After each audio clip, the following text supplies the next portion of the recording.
Good morning, ladies and gentlemen. Welcome to this one-day conclave on opportunities for MSMEs in India's defense production sector. We would be starting the inaugural session with the welcome address by Mr. N.G. Khaitan, President, Bharat Chamber of Commerce.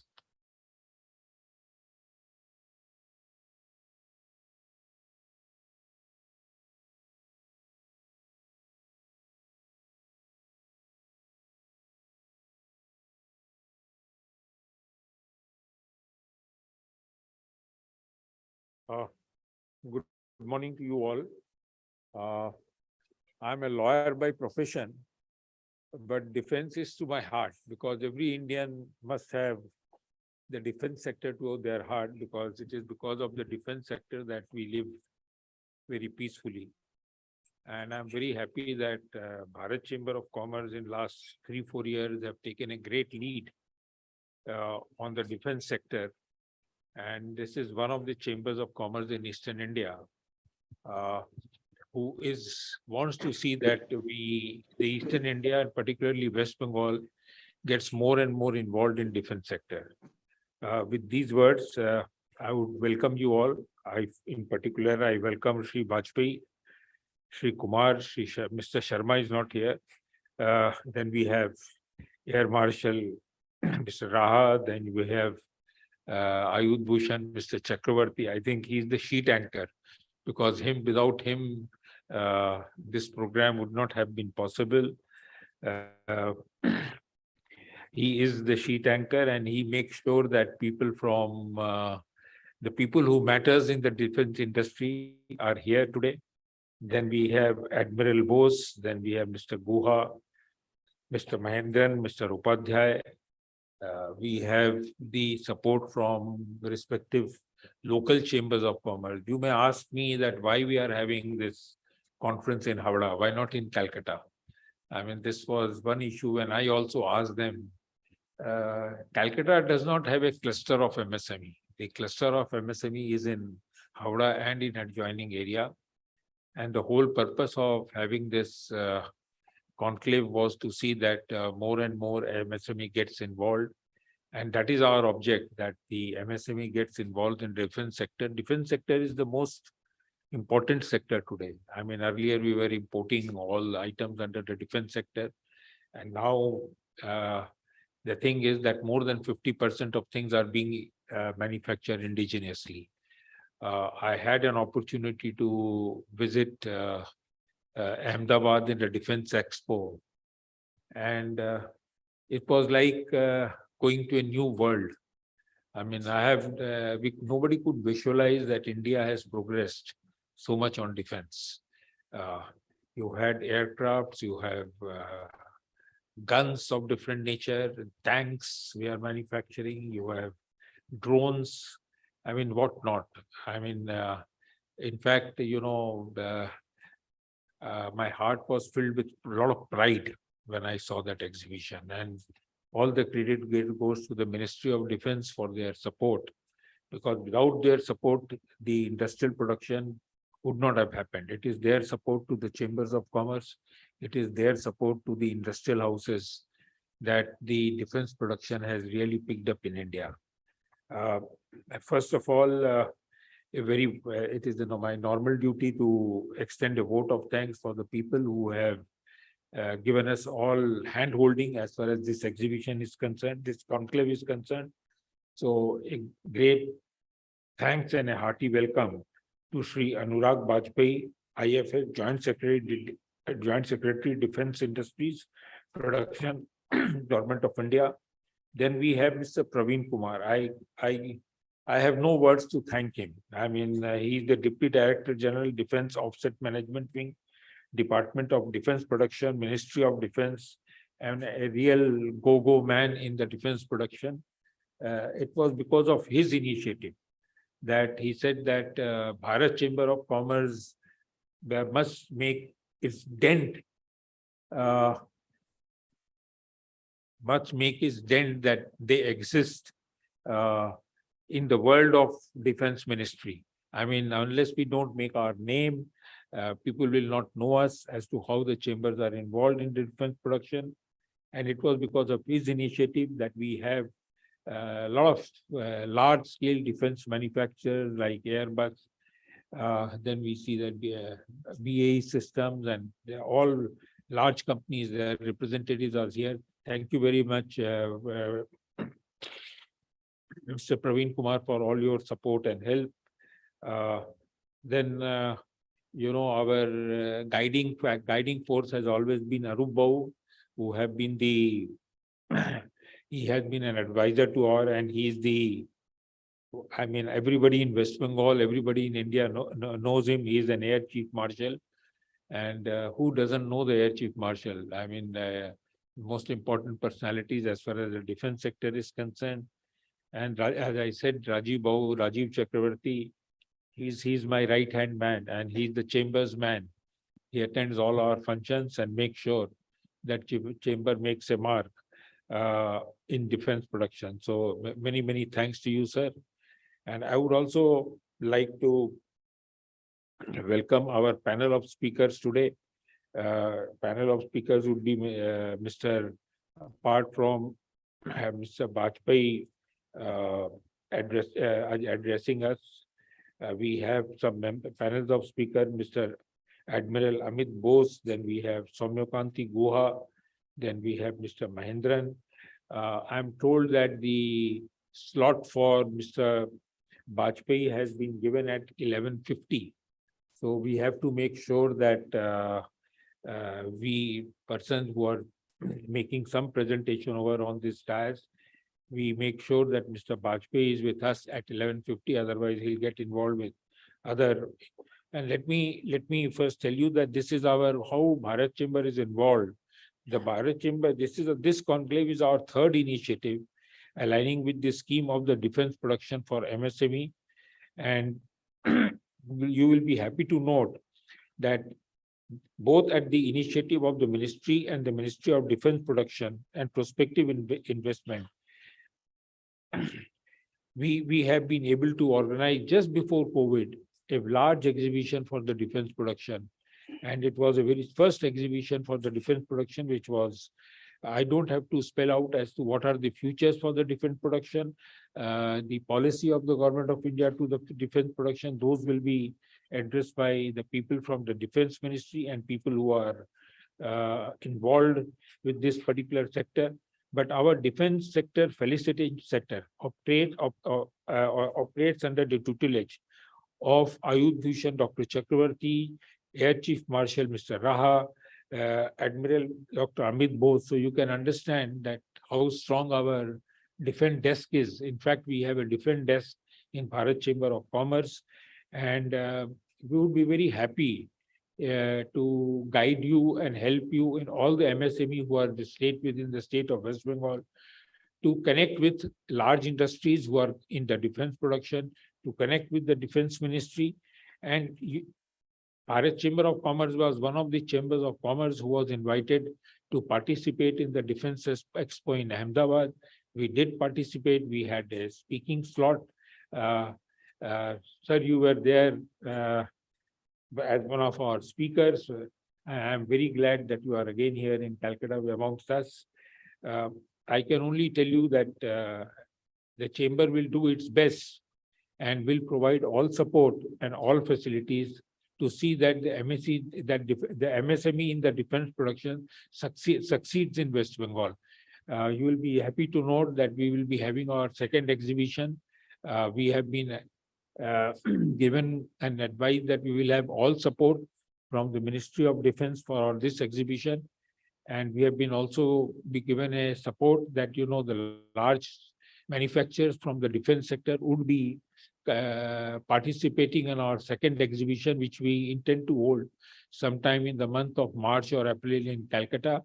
And we would be inviting almost large number of MSME to participate in that exhibition, so that there is one-to-one dialogue between the MSME sector and the persons who are in the defense production, so that the supply chain, if we can improve the supply chain in the defense production from small scale industry, from medium scale industries, it will be a go-go and win-win situation for all of us. With these words, thank you very much for being with us. And now may I request Mr. Rao, our Air Chief Marshal, to give us a word of encouragement and few words, please. Thank you very much.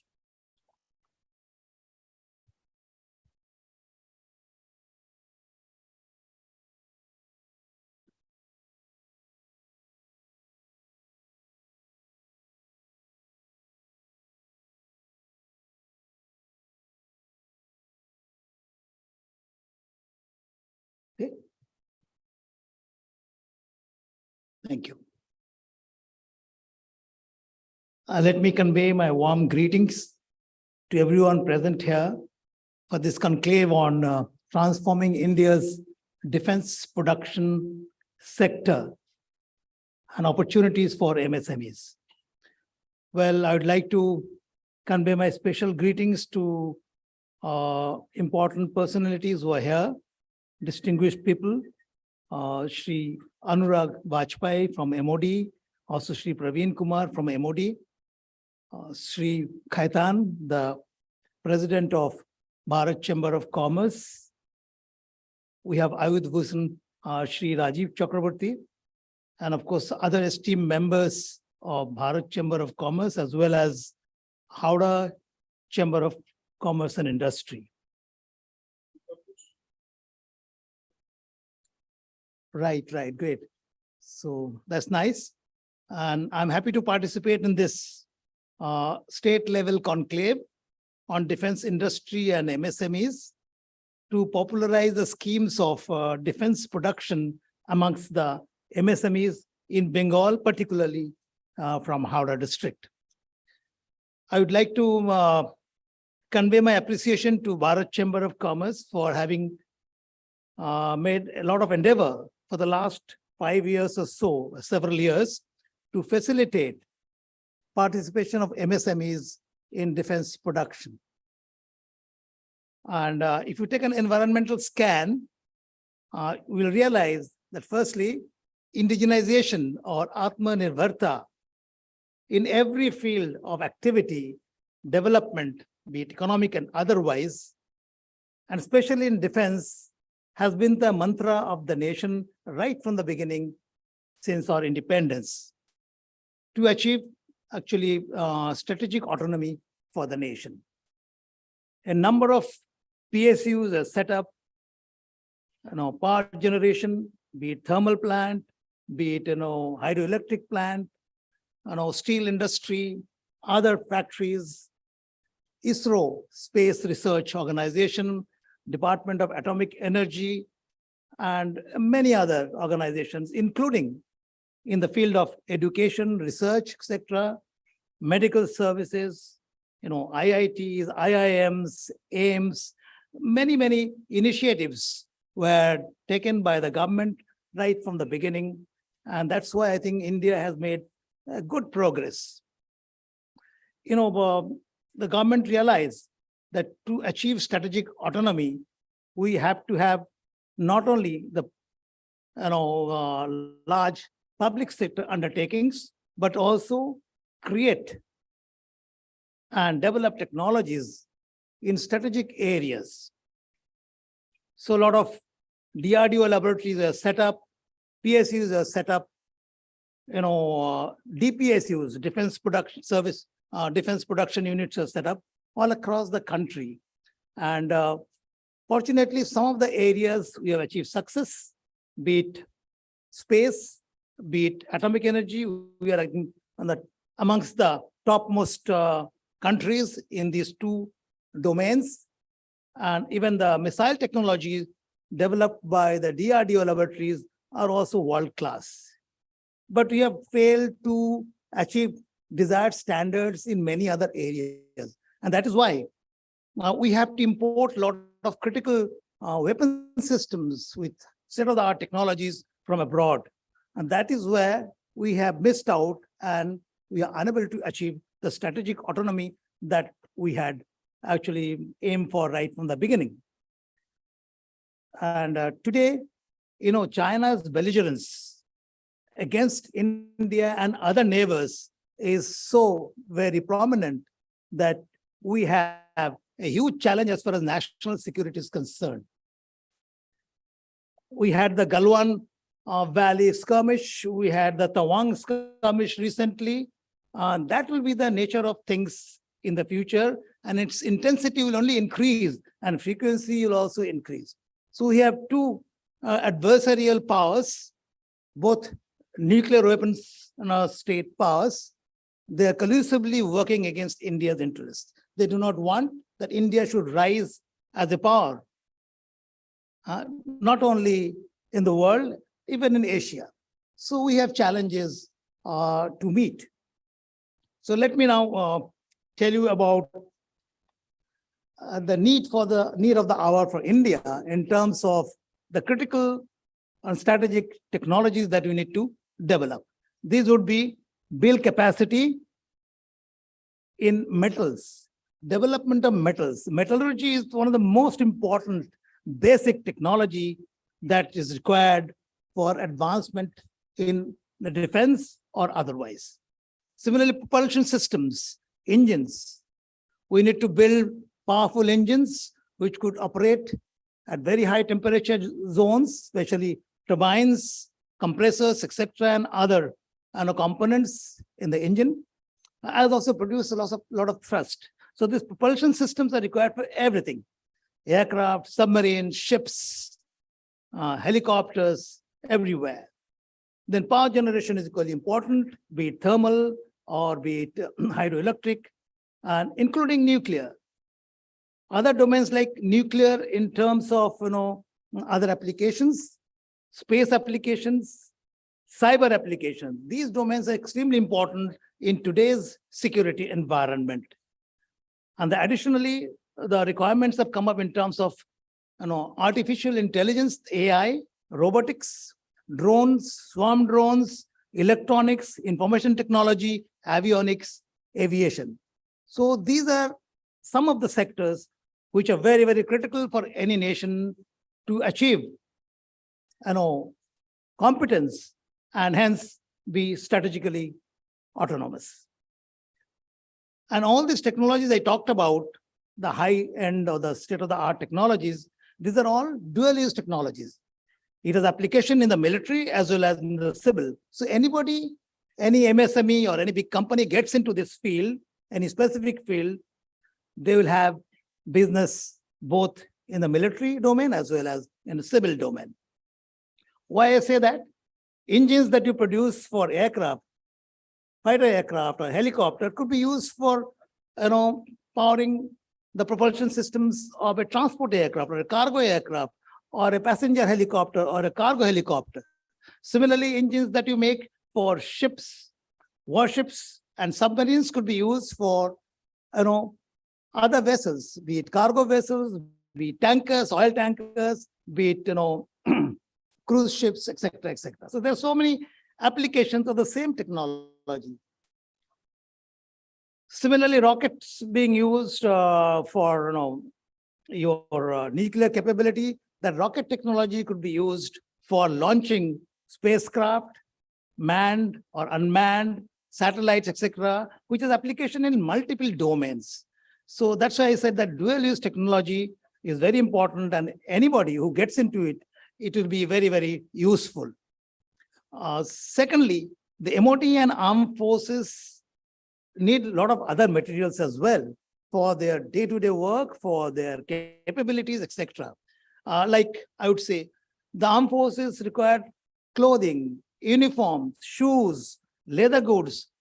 So there are so many MSMEs who are into these domains.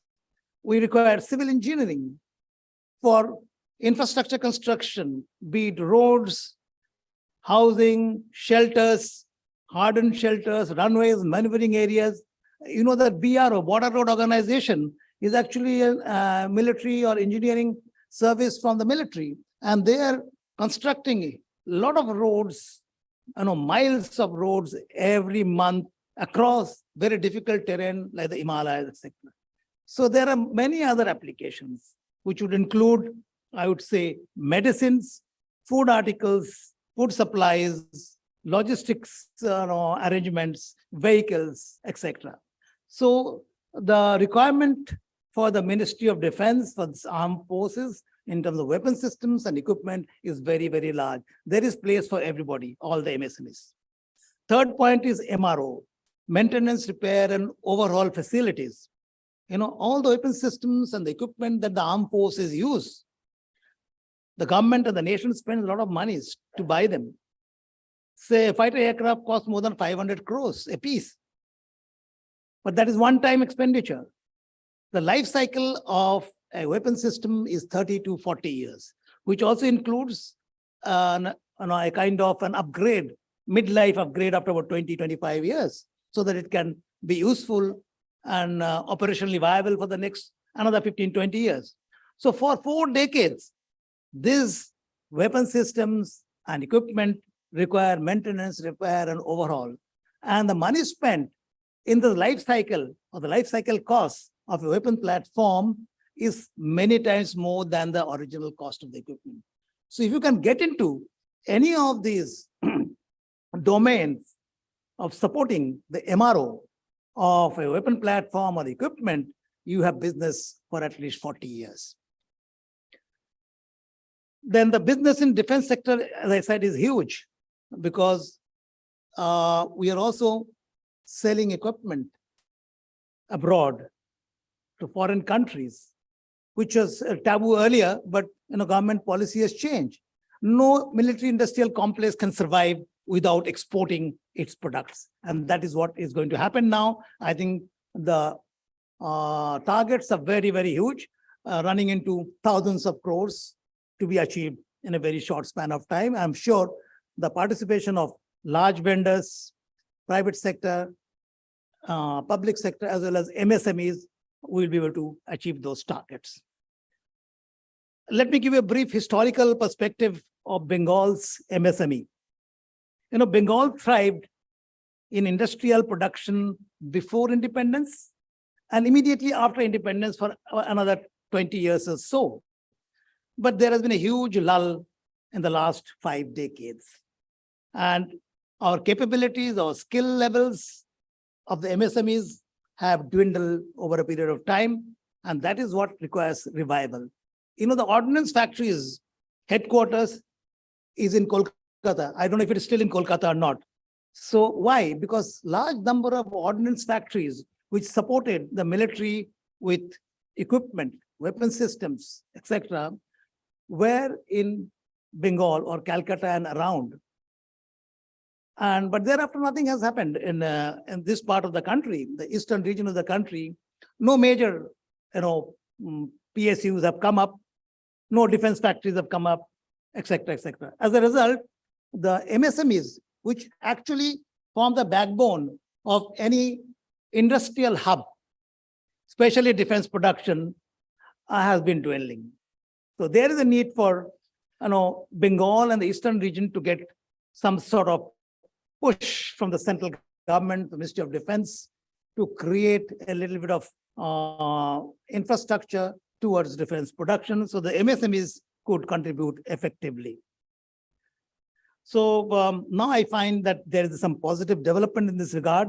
The central government, the state government, and especially the chambers of commerce and the MSMEs themselves are trying to work up so that we can revive these capabilities all over again. There are certain barriers to, MSME participation in defense production. So let me just highlight some of them. One is lack of information, lack of knowledge about the opportunities that lies in the environment for the MSMEs to get into defense production. That is the first. Second, lack of interface. There are no agencies which provide this interface or facilitate the MSMEs for participation in defense production. And that job now is being done through the MOD's Department of Defense Production help with the chambers of commerce, like the Bharat Chamber of Commerce. Third is perception. Perception of the MSMEs in the industry in this part of the country is very negative about defense production.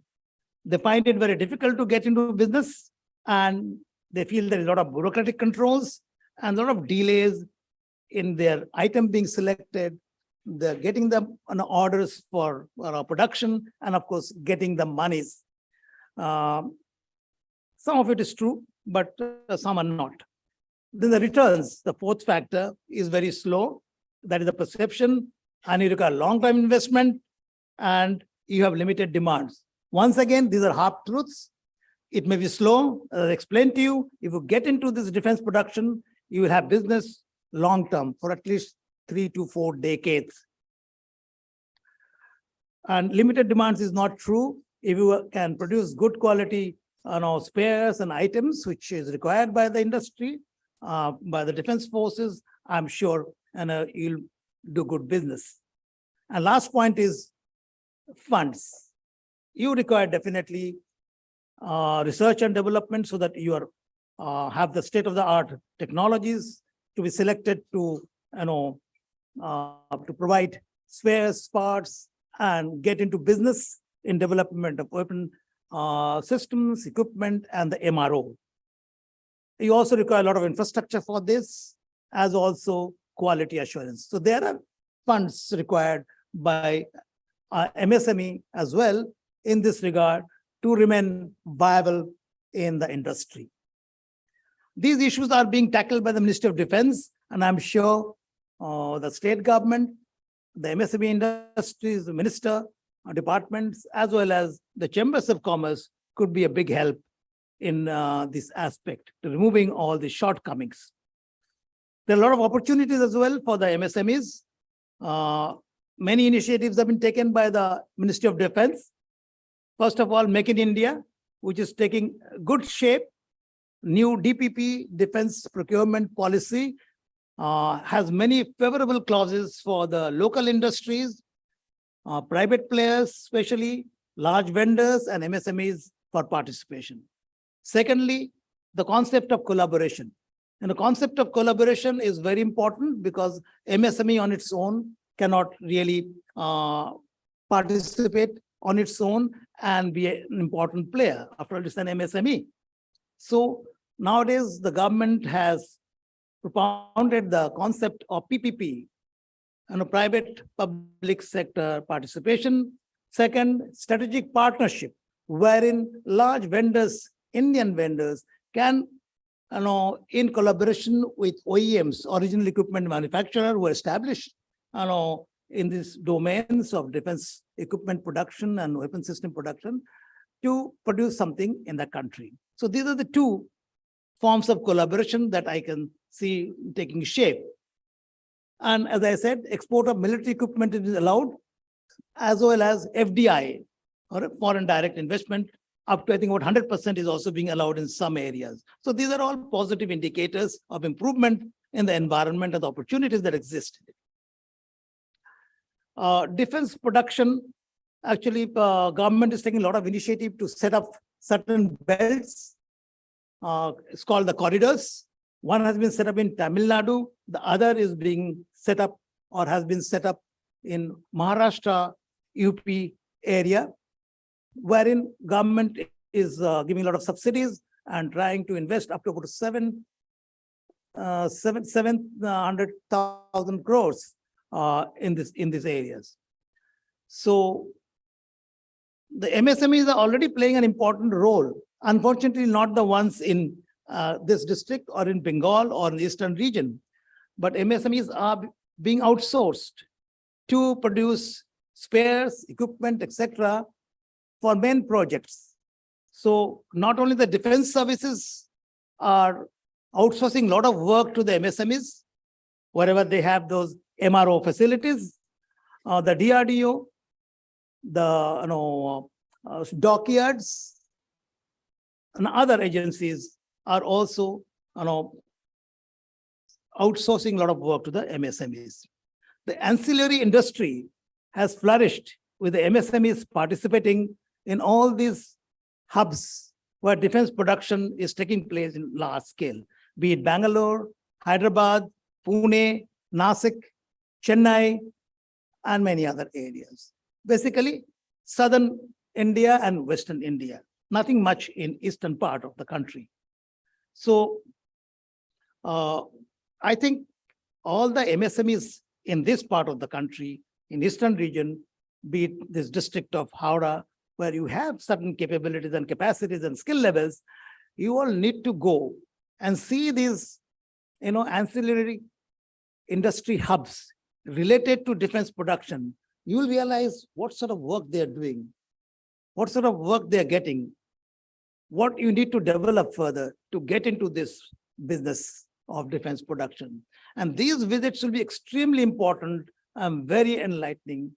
And I'm sure the Chamber of Commerce, Bharat Chamber of Commerce, will help you in organizing such visits. You have to latch on to the large vendors.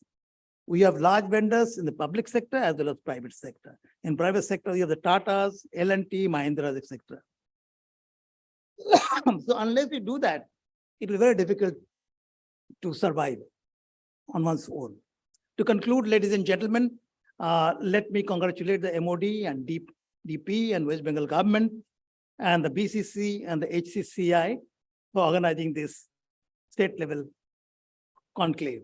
Looking forward to positive outcomes. Thank you. Jai Hind.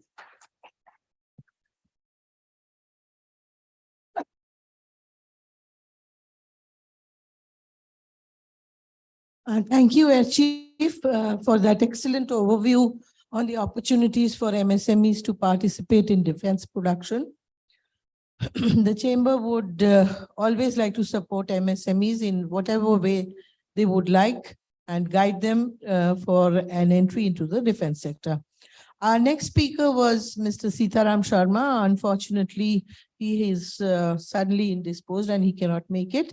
And as we all know, it's already been said that Mr. Anurag Bajpayee, Joint Secretary, would be joining us virtually at 11:50.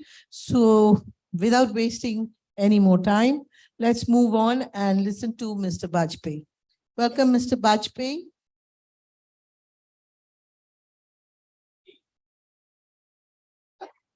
We have 5-7 minutes to go. So I would request I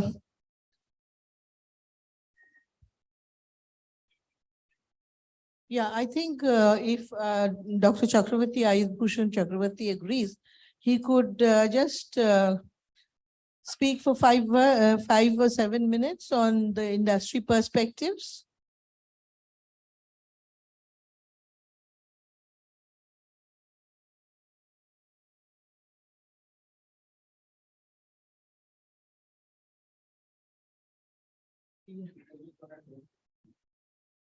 Not a problem.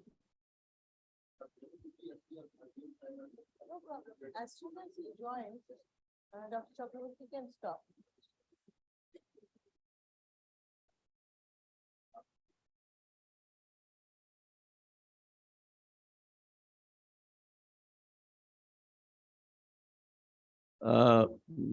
Welcome you all dignitaries, especially those representing foreign OEM. This is that,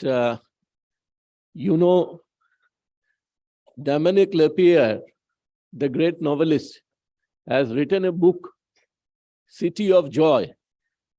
In the City of Joy, he has mentioned of the laborers working in these factories of Howrah. Howrah considered to be the Sheffield of India. The Sheffield of India. I remember when there was in Kashipur one Tornos machines. The Tornos machines used to grind a lot of spindles, 7 axis. And we had to give orders to some Pune companies to get those from Pune. But when the supply was not coming, we went to each factory of Howrah, and you'll be surprised to know that a small shanty where the machines were there, they could give us that same output at a cheaper rate in comparison to that what used to obtain from Pune. So basic thing is that the foreign OEM are coming and they have a lot of programs to manufacture those items, even for their abroad. There, if they can find the supply in that supply chain management, all these MSMEs here who are operating in these Howrah, that will be a great addition to these MSMEs. You know that transforming India's defense sector opportunities for MSMEs, and everybody knows that the government has recently introduced the concept of special purpose vehicle model, under which the dual platforms of Indian multi-role helicopter and long-range unmanned aerial vehicles will be developed. Here, we know that 70% this year of our exports came from the private sector. So private sector has got a great role to play. And if the private sector has to succeed, then the participation of MSMEs is absolutely sine qua non. And in this regard, the Howrah can play a major role in transforming India's defense industries. Considering the present context of defense manufacture, innovation is the buzzword. The government, therefore, is trying to substantially enhance the technological capabilities of the domestic industry through policy initiatives such as Atmanirbhar Bharat, Make in India, and Startup India. However, there is a need to facilitate ease of accessibility to defense R&D facilities, particularly for MSMEs, as also information about costing, availability, and booking of slots. MSMEs and startups, owing to their limited resources and manpower, need ready information for planning, logistics, budgeting, and mobilization requirement. The ministry has already identified a total of 411 items of services and 3 positive indigenization list of 3,738 items of DPSUs, for which there would be an embargo on imports beyond the timelines indicated against them. Earlier, the ministry had promulgated first, second, and third positive indigenization list comprising 310 items. The 4th positive indigenization list of 101 items was announced by the Honorable Prime Minister during the inauguration of the DEF Expo 2022. With further announcement of such listed items, the industry, especially the MSMEs, would be able to comprehend the trend and futuristic needs of the armed forces and equip their manufacturing capabilities accordingly. It is expected that procurement of these listed items would remain consistent and huge firm orders would be floated in the next 5 to 10 years. The simplification of the process for obtaining industrial licenses is another noteworthy initiative of the government. This has removed the barriers that required the industry to submit the whole contractual obligation from scratch once the terms ended. In addition to this, cost reduction has been made possible for repeat orders under DAP 2020. As of October 2022, a total of 595 industrial licenses have been issued to 366 companies operating in the defense sector. Howrah, once the mother of engineering industries in India and was fondly called Sheffield of India. Now Ahmedabad is the Manchester of India. I feel that the entrepreneurs of Howrah should now avail the opportunities in the defense sector to make Howrah the next Coimbatore or Ludhiana of modern India. I think, again, we have to get back the title of Sheffield of India. Especially here, the skill base is so strong that any items, any components, any spare parts, any small assembly systems required for defense production can be supplied by Howrah industrial MSMEs.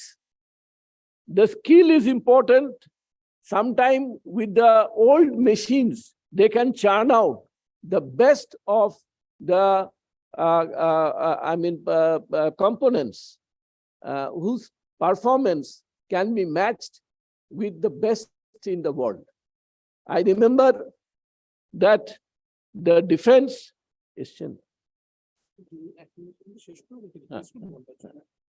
I remember that the guns which used to be manufactured by gun and shell factory, the cannons that time when the British were there, were the best in the world.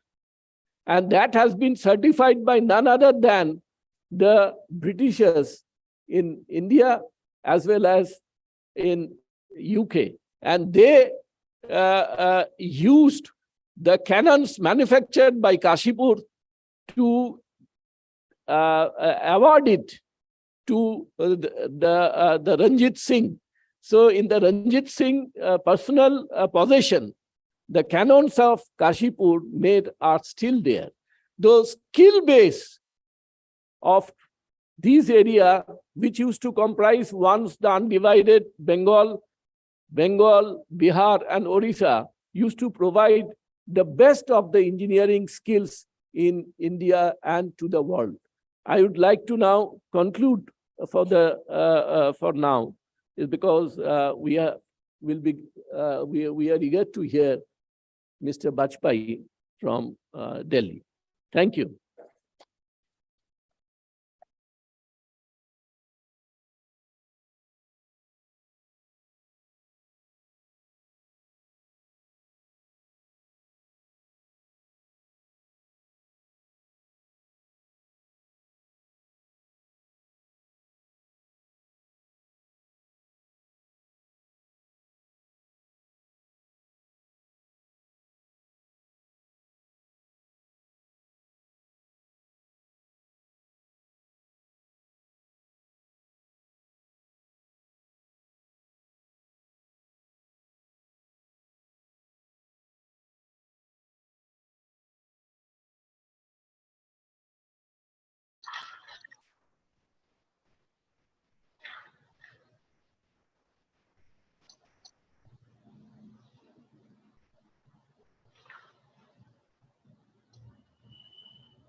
Welcome, Mr. Bajpai. We are all eagerly awaiting to listen to your address. Very good morning. Am I audible? Yes, you are. Okay, thank you.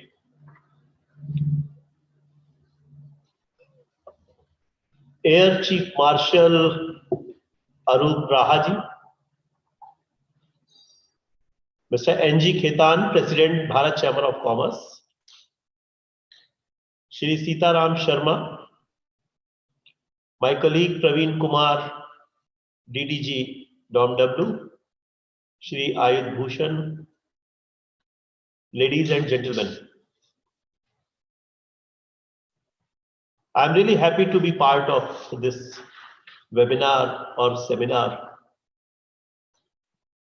because MSMEs are the backbone of the industrial growth in the country, particularly in defense sector.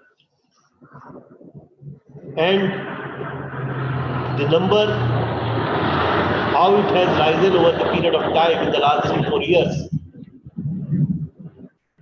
it indicates that yes, our industry has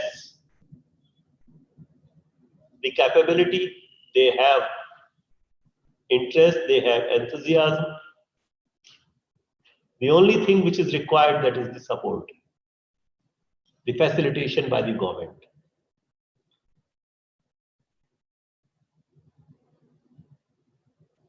We have seen in 2020 how the COVID had hit the manufacturing sector. It disrupted supply chains, and the defense industry had also been affected. In particular, defense manufacturing has been hit harder because the government is the only buyer in case of defense sector. Be it military purpose, be it civilian purpose, but the government is the only buyer. But I would like to compliment and thank our industry, and in particular our MSMEs. They have showed greater agility in meeting the requirements for various things to face the challenges posed by COVID, be it PPE kits, be it vaccines, and whatever it is, or life-saving equipments. This is the true spirit of Atmanirbhar Bharat.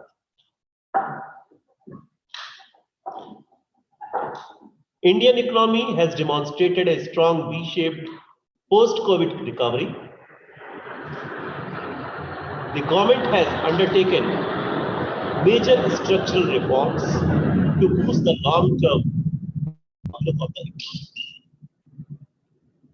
The government's vision to catalyze India's transformation is evident in the launch of several initiatives, and one of the most important initiatives I must inform the gathering here, that is the Gati Shakti National Master Plan and the Atmanirbhar Bharat Mission. These two initiatives of the government are going to change the entire scenario in our country.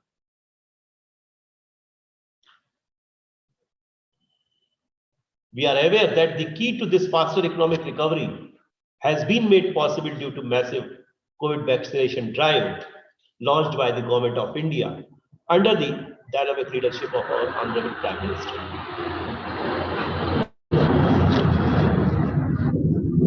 After the clarion call given by Honorable Prime Minister for Atmanirbharta or self-reliance, the country has aggressively moved in this direction.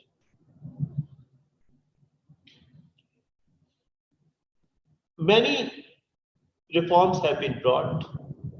Production-linked incentives, I believe around 10 to 12 sectors have been covered under PLI scheme, have been launched by the government to increase production in the country.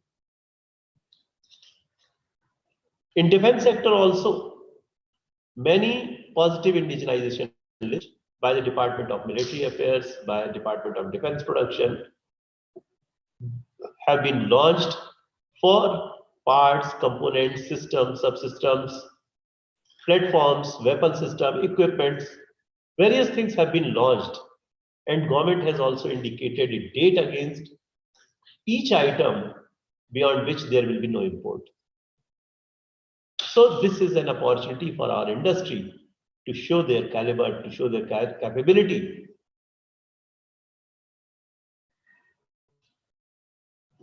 To facilitate this entire process, the Government of India has also undertaken several initiatives and policy reforms to promote indigenous design, development, and manufacture of defense and aerospace.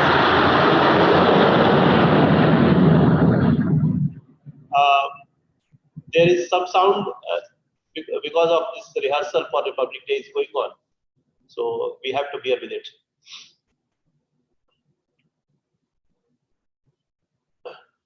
So I was saying that in order to promote indigenous design, development, and manufacture of defense and aerospace equipment in the country, the initiatives like Make in India, Atmanirbhar campaign, all these have been taken up. And it is aimed just to harness the capabilities of public and private sector, and particularly the MSMEs.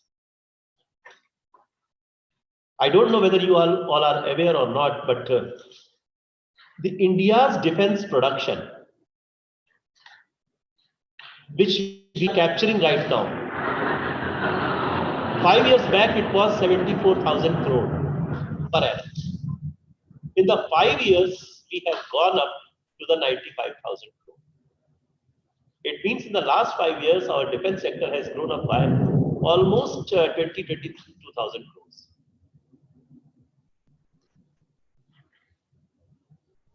In order to promote our industry, because our industry works on commercials, they work on their capital, they need return. So in order to give a surety to our industry that yes, whatever you are going to manufacture, the government is also willing to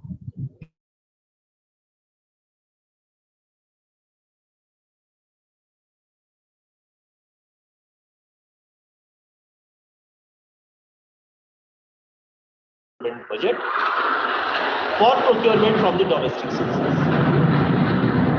Earlier, it used to be somewhere around, below 50%. But in the last 3-4 years, it has been continuously increased, and now we are at 68%. Last year, it was 64%. Prior to that, it was 58%. So in this way, it is increasing continuously to give confidence to our industry.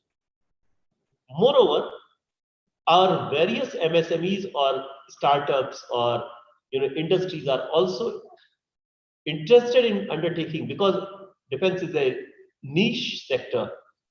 It has high-end technologies, so they are interested in R&D. To encourage R&D by the industry, government has also earmarked 25% of the R&D budget for the industry-led R&D last year. It was last year, yes.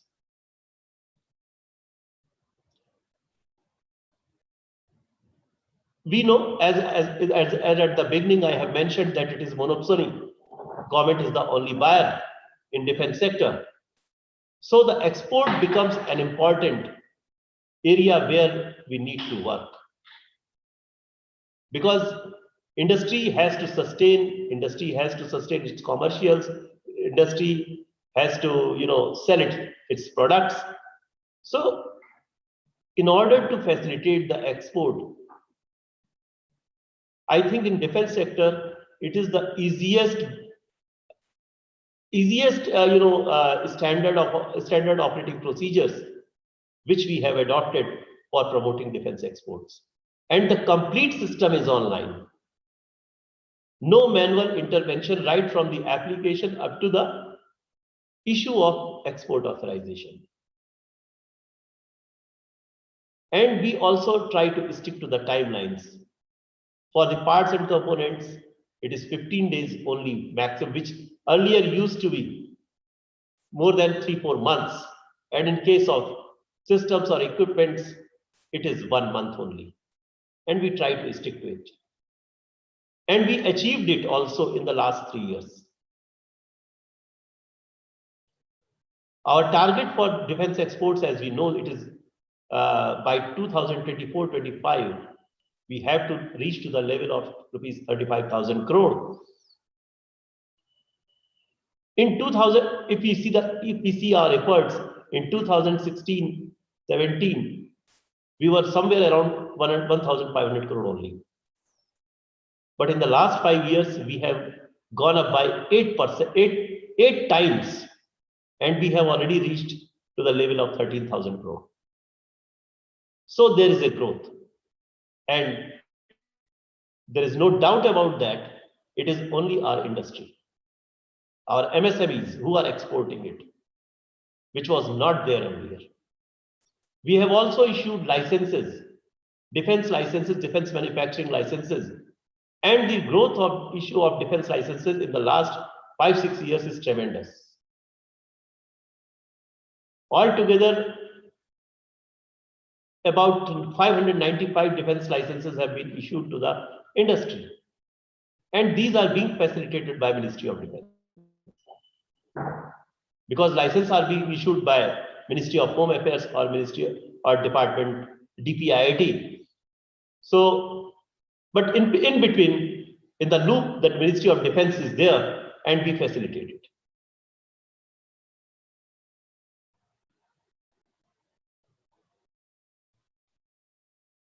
If we see the growth of the MSMEs during last 4 or 5 years, it was somewhere around 6,700 about 5 years back in defense sector. Now we have crossed the level of 13,000 MSMEs in defense sector. And I believe that this growth certainly is due to the business in the defense sector, which has been liberalized. Ease of doing business has been brought in. Exports are there. That is why industry, MSMEs particularly, and the startups are surviving in the ecosystem. And this number we are committed to take up to 18,000 by the end of 2024-25. These are our to facilitate the growth of MSMEs and their business. We have also ensured that the DPSUs they procure from GEM portal. And all the MSMEs present here who are manufacturing whatever items for the defense sector, I would request, if they have not done so far, they can register themselves on the GEM portal so that the options are available with the DPSUs to procure the items from them.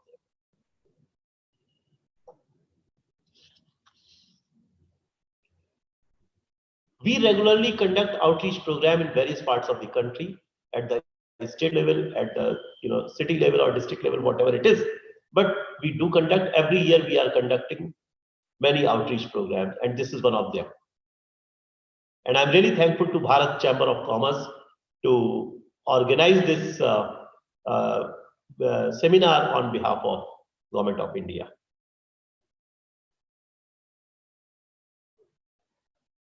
You all are aware that there are 2 defense corridors which have been established in UP and Tamil Nadu.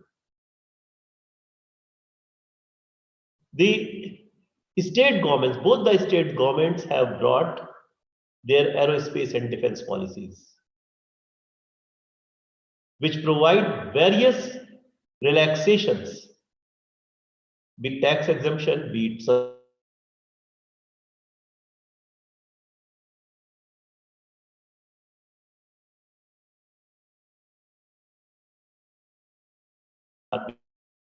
government.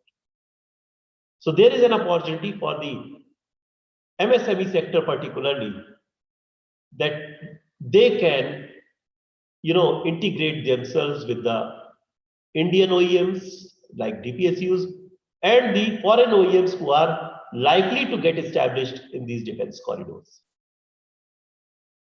And the entire mission, which was Atmanirbharta or Make in India, it attracts, basically, it is compelling the foreign OEMs to come here and be part of the business. So foreign OEMs, when they come here, they become the part of the business, and they are also getting the opportunity to export from there. They are in position to explore those countries with whom India has good relations, and they can also explore the export market in those countries. So it is a win-win situation for everybody, be it Make in India or be it Atmanirbhar Bharat or Self-Reliant Bharat, India.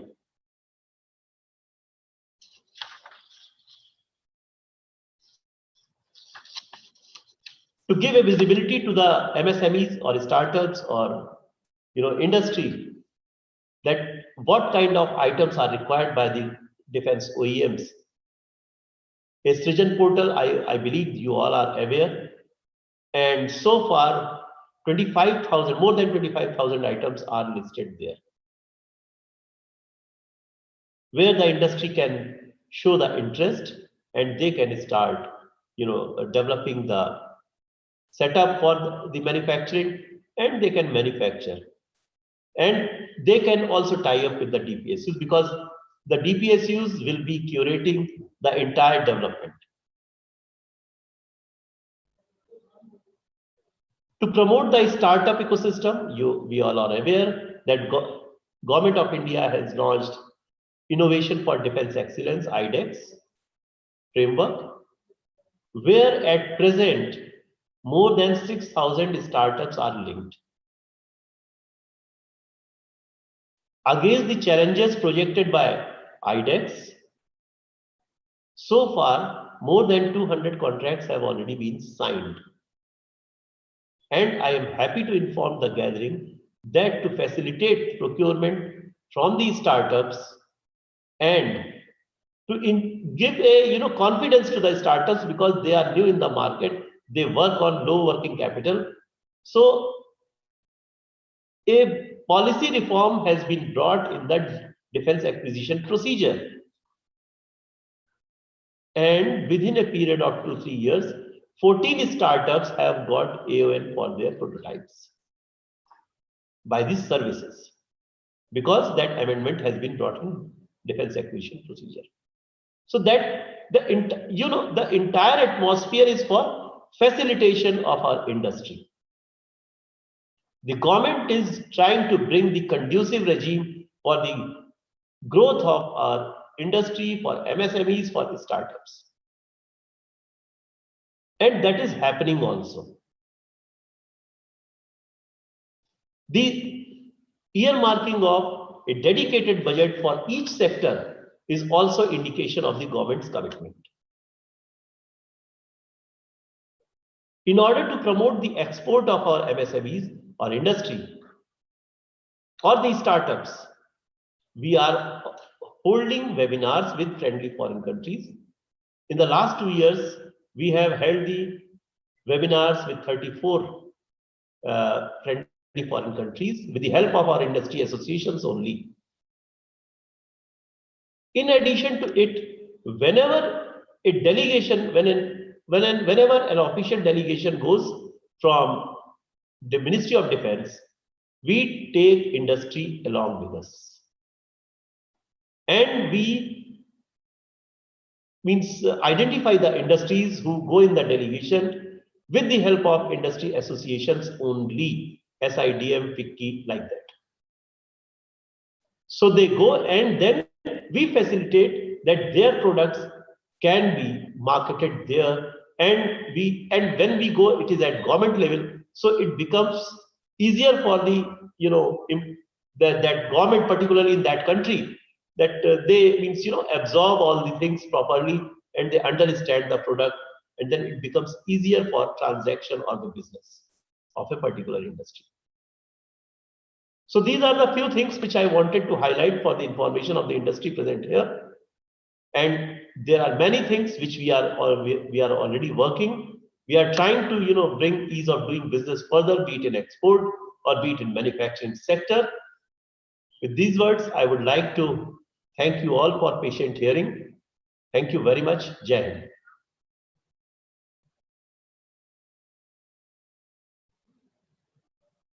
Thank you, Mr. Bajpai, for those encouraging words. We would now move on to the address by Mr. Praveen Kumar, DDG, Defense Offsets Management Wing. This would be a very important presentation on policy initiatives related to MSMEs. So before that, Praveen Kumarji has come all the way from Delhi. So can we please give him a big hand? Thank you so much.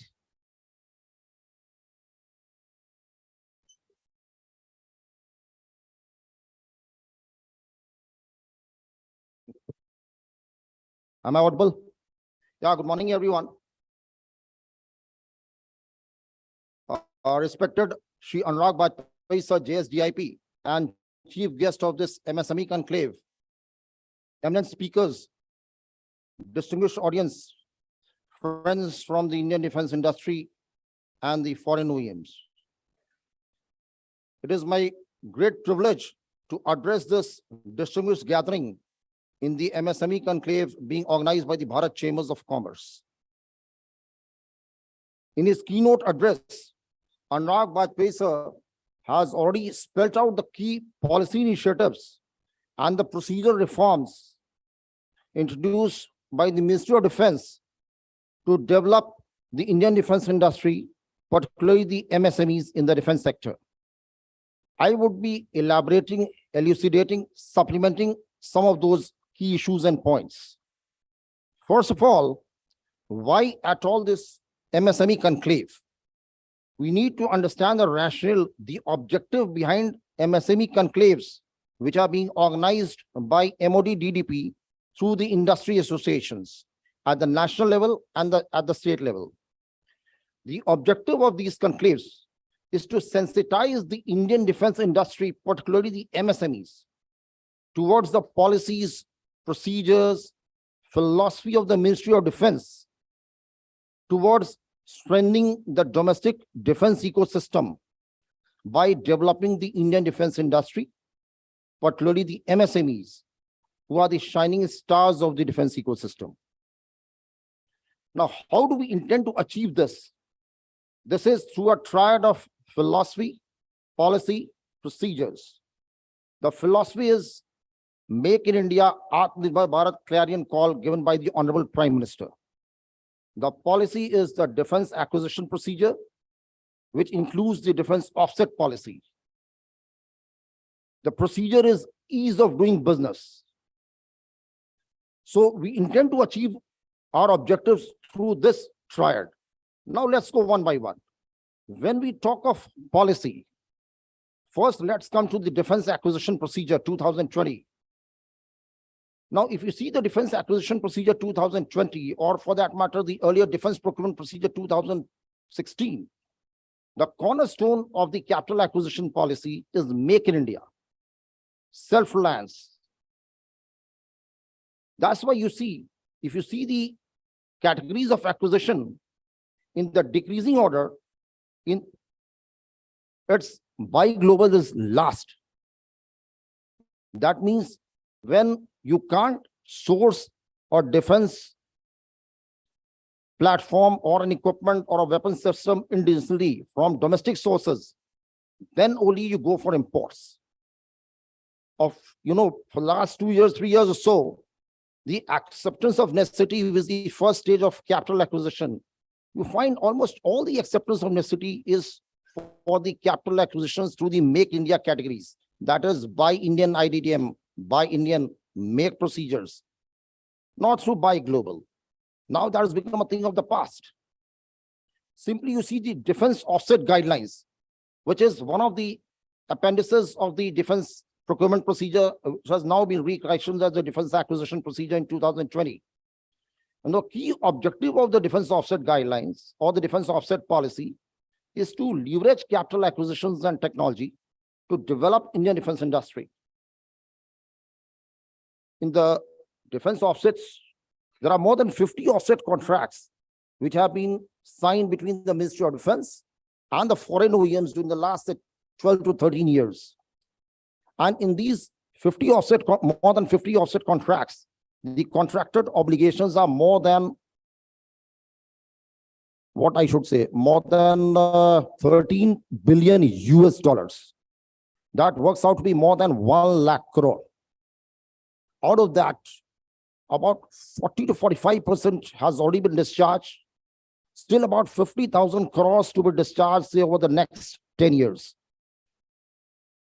Now, under these offset contracts, the foreign OEMs, they are discharging their offset obligations through the Indian defense industry, whom they identify and select as Indian offset partners.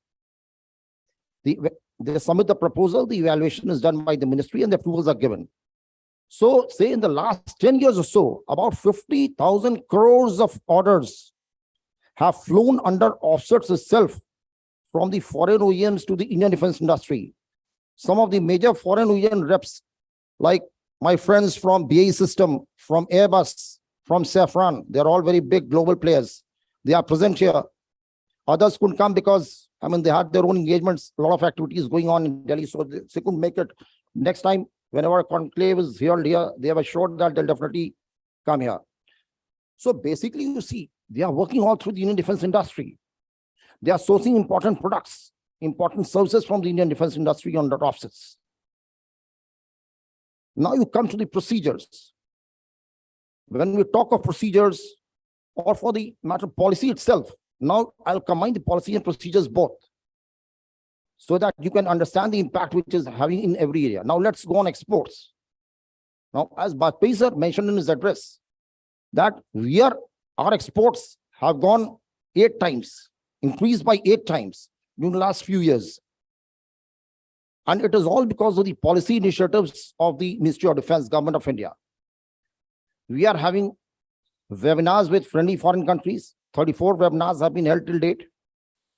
In these webinars, we are giving an opportunity to the Indian defense industry, including the MSMEs, to make presentations, to showcase their capabilities to the outside world, so that, there could be increased bilateral, multilateral engagements with the foreign countries in the area of defense.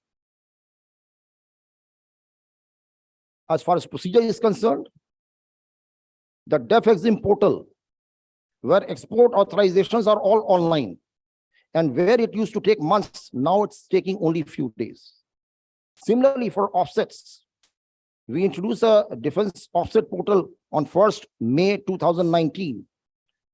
Now there is end-to-end online submission of proposals, claims, evaluation, audit, assignment of offset credit. Now, my friends from the BAE system, Safran, Airbus, they'll bear testimony to the fact that what used to take months and years, it's taking only a few days, because everything is online. So everything has been digitized to enhance accountability, transparency, and efficiency. Then you go in the area of Indianization. As JSDIP sir mentioned, we have a Srijan portal. There also digitization has been done, where more than 25,000 items have been listed on the portal. The industry has shown interest in so many items.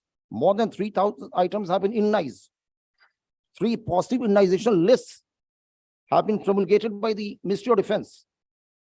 So basically, you can see the importance which is being given to the Indian defense industry, particularly the MSMEs. Now, even under capital acquisitions, say if an order goes to a major order, goes to a, say, an industry which is not an MSME, but a big player like Tata's, for it's a classic case, C295 aircraft. The Airbus rep is here. Some of the aircraft will be imported from there, but the majority will be made in India. So now, if say, for example, in that case where Tata's would be making, majority of the aircraft, C29 aircraft in India, you can imagine the ecosystem will come up, which will emerge out of that one single capital acquisition order of high value. Because I'm sure Tata's won't be making everything themselves. They will be sourcing input materials, assemblies, sub-assemblies, components from quite a few MSMEs. I'm sure at least from one capital acquisition order of that value, at least more than 1,000 companies will benefit. That's why at present, we have around 13,000 MSMEs in the defense sector, which is a substantial number, with significant contribution in the domestic, defense ecosystem. Then you go to area of critical components, critical materials. Now, last year, we organized 10 conclaves on critical components with the active participation of the foreign OEMs and the Indian defense industry.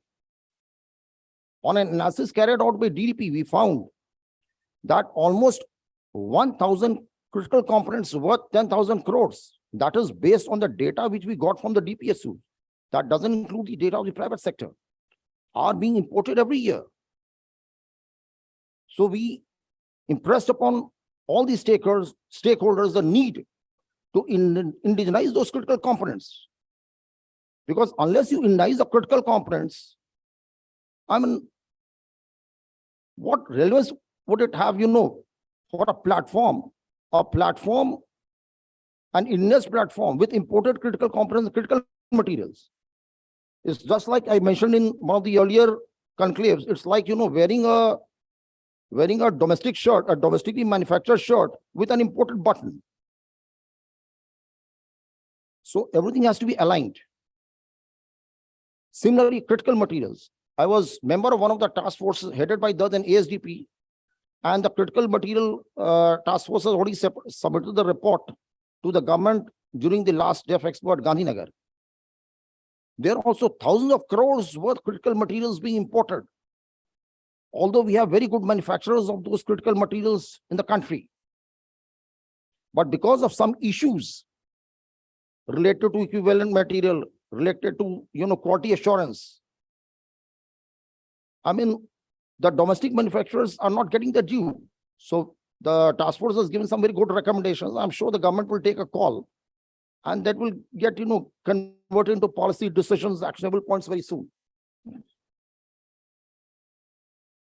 Now, in the end, ladies and gentlemen, as all of you are aware, MOD DDP is organizing Aero India at Bengaluru from 13th February to 17th February.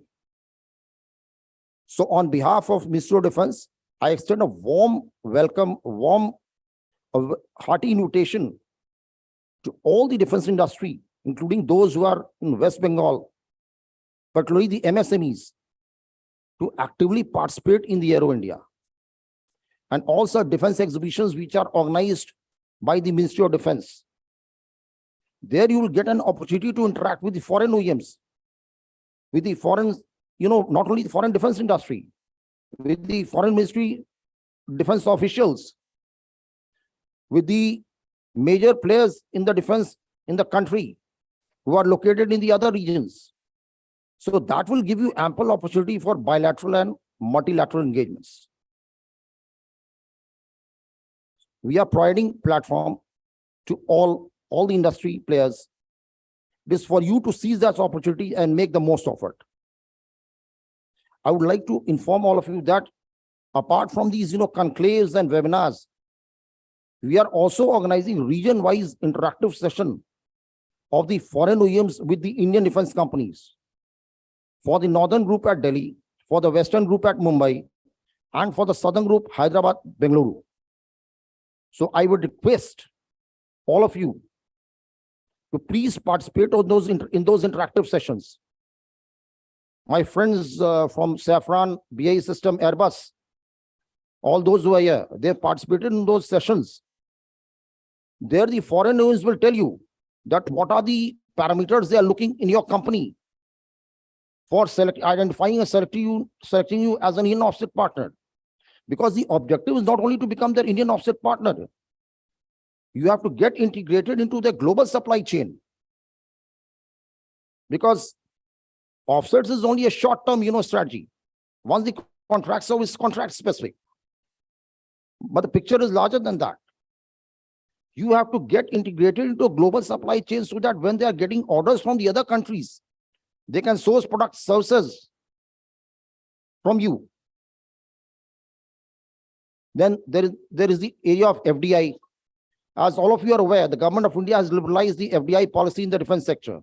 Now it is 74% through the automatic route and 100% through the government route subject to national security considerations. So there is an ample opportunity for the Indian companies to have JVs with the foreign OEMs, to have technological collaborations with the foreign OEMs, to enhance your own domestic capability, your capacity. So the government of India, Ministry of Defense has taken a lot of policy initiatives, a lot of procedural reforms have been done. More will be done based on the consultations with the stakeholders, based on the experience. I would request all of you to seize these opportunities. Because as ministry, we can only provide you the platform. We can give you the policy support, the procedure support. But ground level work, the industry has to do. And in all these, in all these initiatives which the government of India has taken, there has been active involvement, active participation of the industry associations of the industry. In fact, in one of the webinars we had recently in MOD, the Additional Secretary of Defense Production Sir very clearly said that industry is not a participant, it's a partner in this. It's a partner in the defense progress. So we need to take that into consideration. So here I would like now conclude my address. Thank you, gentlemen. Thank you, ladies. Jai Hind. Thank you, Mr. Kumar. And I'm sure a large number of from the audience today would be eager to participate in the defense events being held all over the country. I would now request Ayush Bhushan, Dr. Rajiv Chakraborty, the chairman of the Defense Subcommittee of the Chamber, to sum up the inaugural session and deliver the vote of thanks.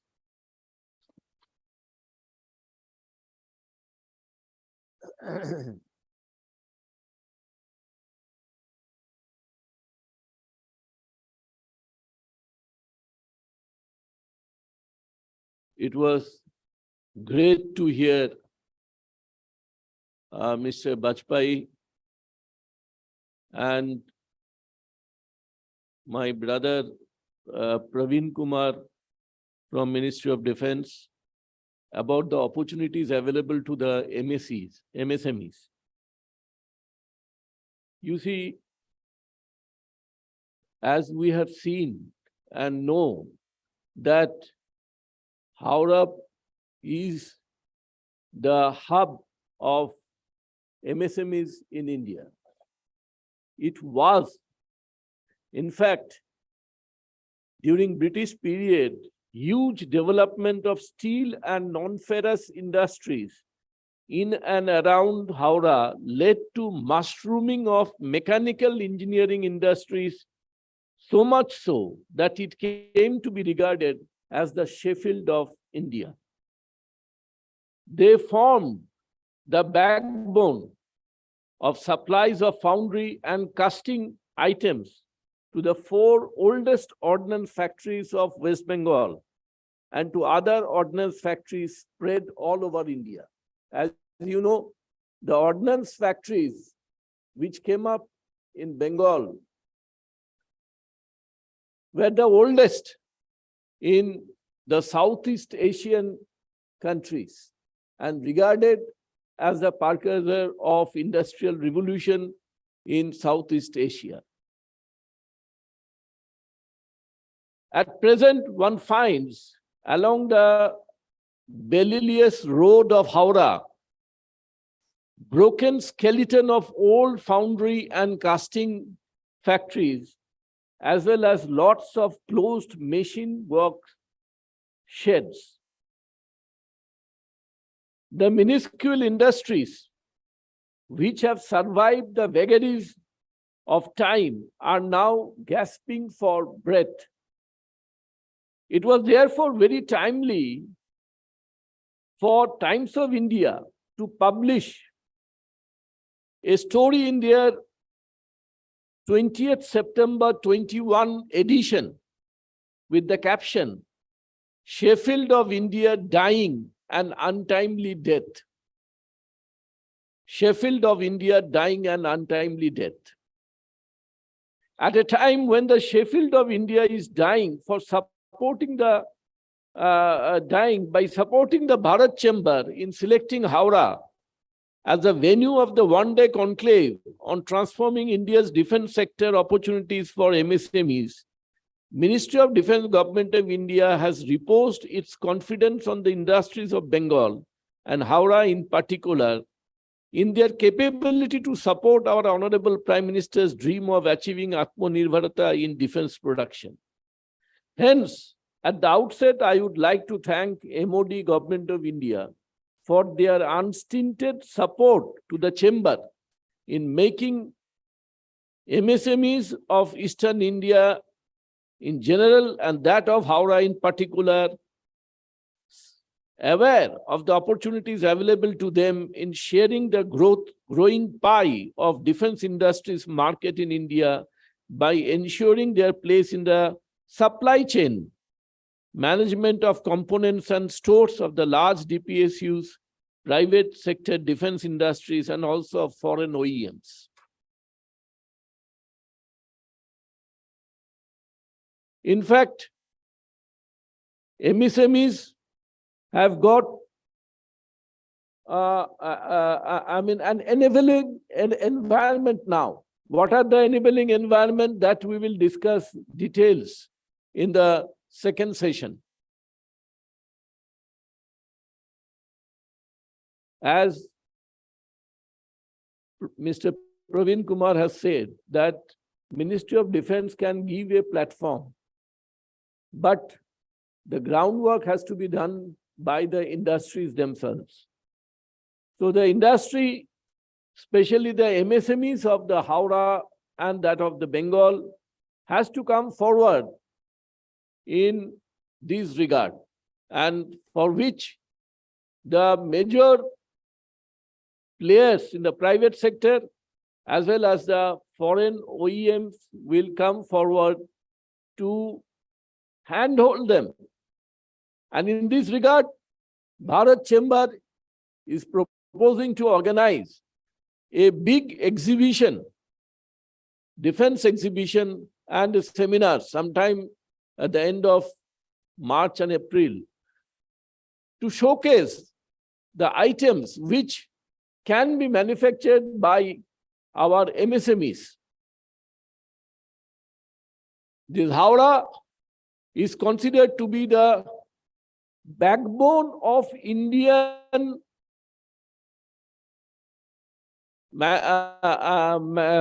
Indian manufacturers of mechanical items. So anything what is required by the foreign OEMs, by our like what he has said, by Tatas or by major players, they can be integrated. Our MSMEs can be integrated in their supply chains. So that is the objective for which the program that Bharat Chamber will be doing sometime in the end of March or October, April. I propose a very hearty vote of thanks to our esteemed guest-in-chief, Sri Anurag Bajpai, Joint Secretary, DIP, Ministry of Defense, Mr. Praveen Kumar, DDG, Defense Offset Management Wing, Department of Defense Production, for his insightful presentation, and I should say enviable commitment and proactive involvement, matchless involvement, I must appreciate. I would like to thank Sri N.G. Khaitan, President of the Chamber, for being instrumental in making the conclave to take shape and for seeing its grand success. I extend heartiest thanks to Air Chief Marshal Arup Raha, PVSM, AVSM, VSM, retired advisor, and JP Goel, President, and other dignitaries, especially our friend Commodore Bose,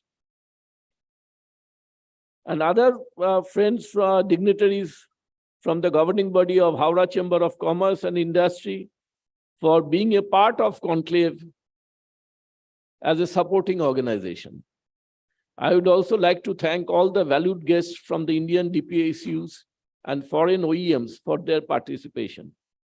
My thanks are also due to the representatives of the media, both print and electronic, for their presence. My thanks are due to the members and guests for attending today's inaugural session. After this tea break, we'll be again assembling when some issues will be discussed in details. Thereafter, there'll be a small interactive session with the foreign OEMs, which have been called specially and by DPSUs, to interact with the MSMEs and to understand what are the items they can manufacture and help and be a part of the supply chain of these DPSUs or OEMs. But unless they see the components, they may not get that feel of it. So in order to understand that what are the components they can manufacture, at what type of price, so that immediately they can take a decision. OEMs, our DPSUs, our private sector, big players, they can take a decision as to whether they can be given a chance.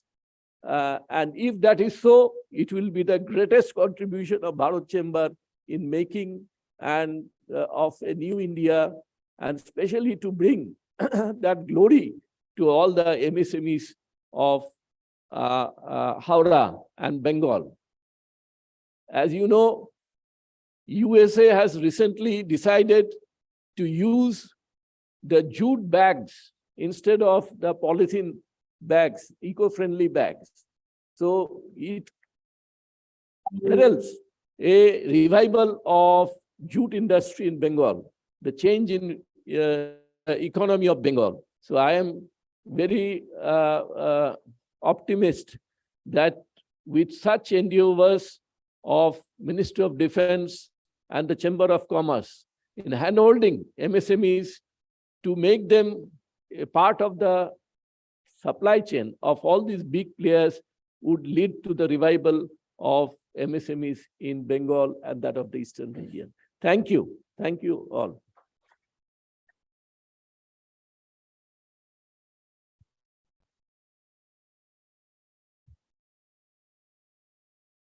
Ladies and gentlemen, we will now break for tea for about 15 minutes and reassemble here for the next session, which, as Dr. Chakraborty said, is very important for the supply chain management.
Sir, hello.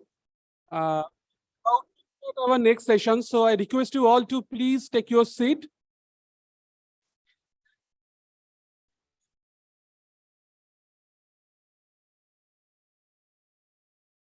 You can, ladies and gentlemen, I request you to please take your seats so they can start our session so that it will be on time. You can please join us.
Can I have your attention, please?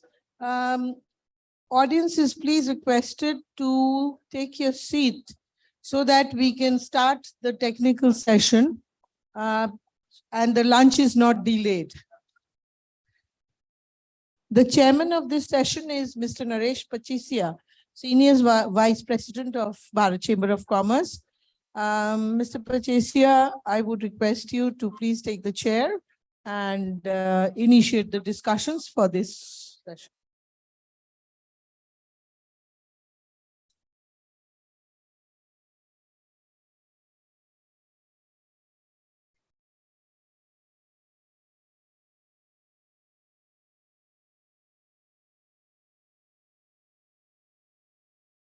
Ayush Bhushan Dr. Chakrabarti, Rear Admiral Bose, Shri Guha, Shri Mahindran, Shri Upadhyay, members of the chamber, guests and friends. I welcome you all to this technical session entitled Defense Procurement Policy, a guide map for MSMEs, following the inaugural session of today's conclave on transforming India's defense sector, opportunities for MSMEs.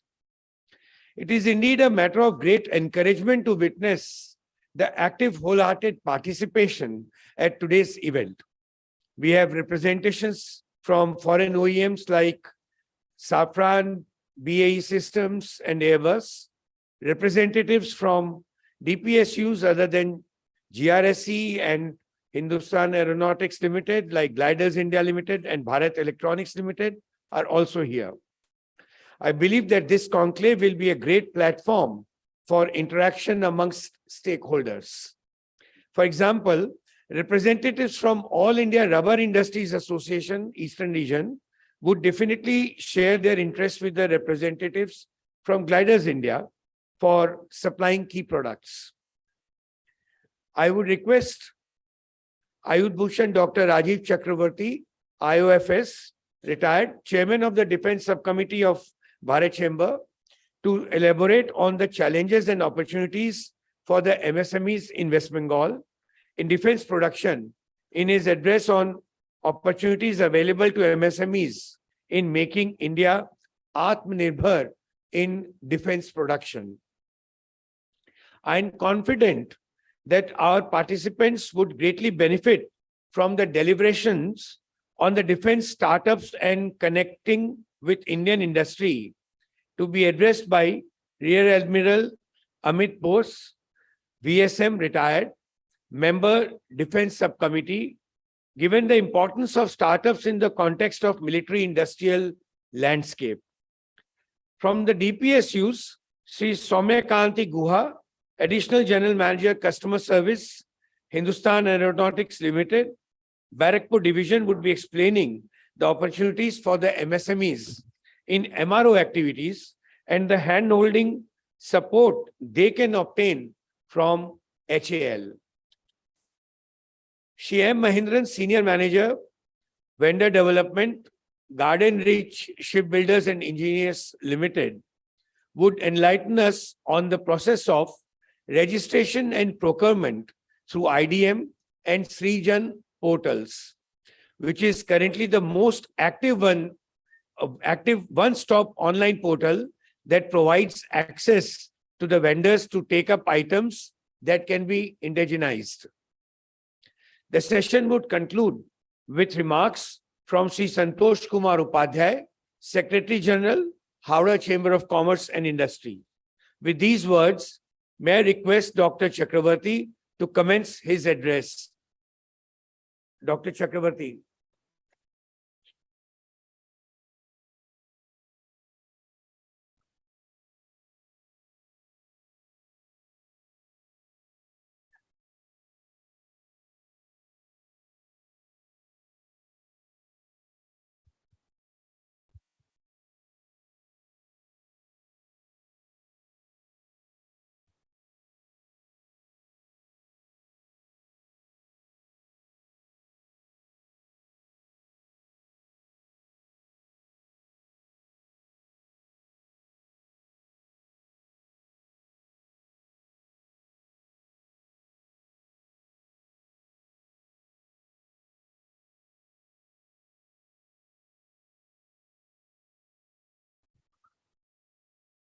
Mr. Khaitan, President, Bharat Chamber, Mr. Pashoria, Vice President,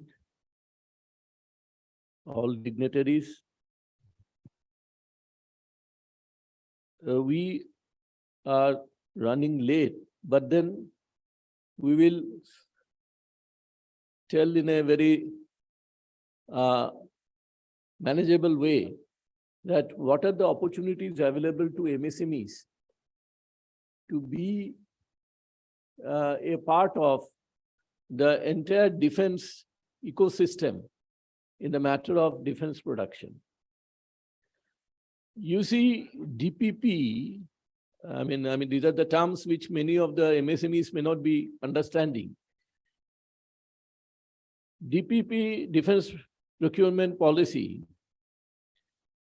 has made some enabling provision for MSMEs. The make procedure has been simplified with provision for funding of 90% of development cost by the government of India. That means MSMEs who want to develop an item, 90% of the cost will be borne by government of India, the development cost.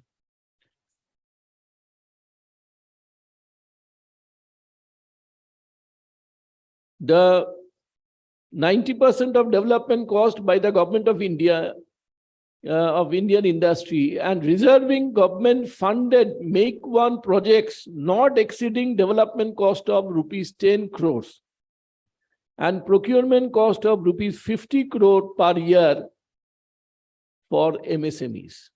It's a great opportunity. The industry funded make two projects. not exceeding the development cost of rupees 3 crore and procurement cost of rupees 50 crore per year have been reserved for MSMEs. But in the DPP, this enabling provision, and in 2012, Ministry of Defense made a public procurement policy and circulated it in their website, which gives a lot of opportunities to the MSMEs for defense procurement. It provides for mandatory procurement from MSMEs at the rate of 20% of total purchases of products produced and services rendered, including services rendered. It also includes subcontract. Out of above 20%, a sub-target of 20%, that is 4% of 20%, is earmarked for procurement from MSMEs owned by SC or ST entrepreneurs. And which all these things are reported as targets in the annual report of the Ministry of Defense. Now, these MSMEs get a price advantage. With regard to price quotation in tenders, MSMEs quoting price band of L1 plus 15% are allowed to supply a portion of requirement by bringing down their price to L1 price if L1 price is from someone other than an MSME, and such MSMEs shall be allowed to supply up to 20% of the total tendered value.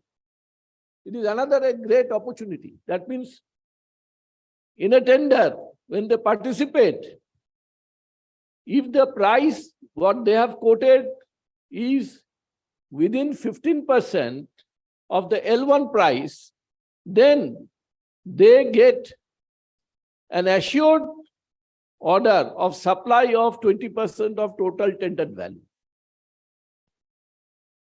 In case of more than one such MSMEs, the supply shall be shared proportionately to tendered quantity. That means it is divided proportionately. Developing MSME vendors is the responsibility of central ministries and public sector undertakings. Therefore, like today in the outreach program, Ministry of Defense has sponsored this outreach program only with the reason that MSMEs come forward to be a part of the vendor chain, as well as they are required to be integrated in the offset management system.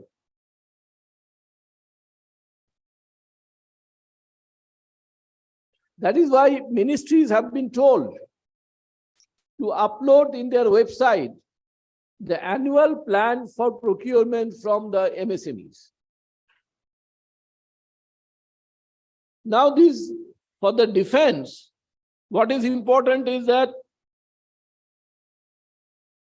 the import shall not be included in computing 20% goal for MOD.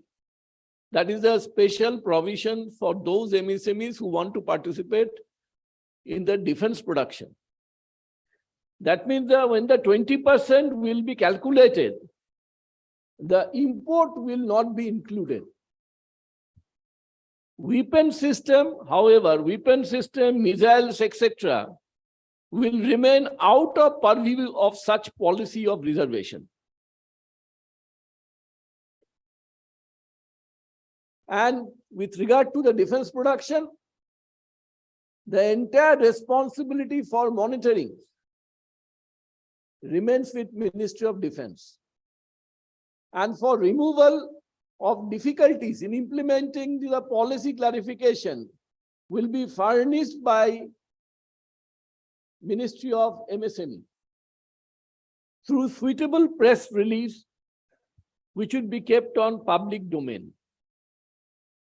What is more beneficial for the MSMEs is that when they participate in the tender, they need not have to, they are free for, they need not have to pay the price for the tender documents. They are exempted from payment of earnest money. Adapting e-procurement to bring in transparency, setting up grievance cells in MSME ministry is the focus point of this new procurement system.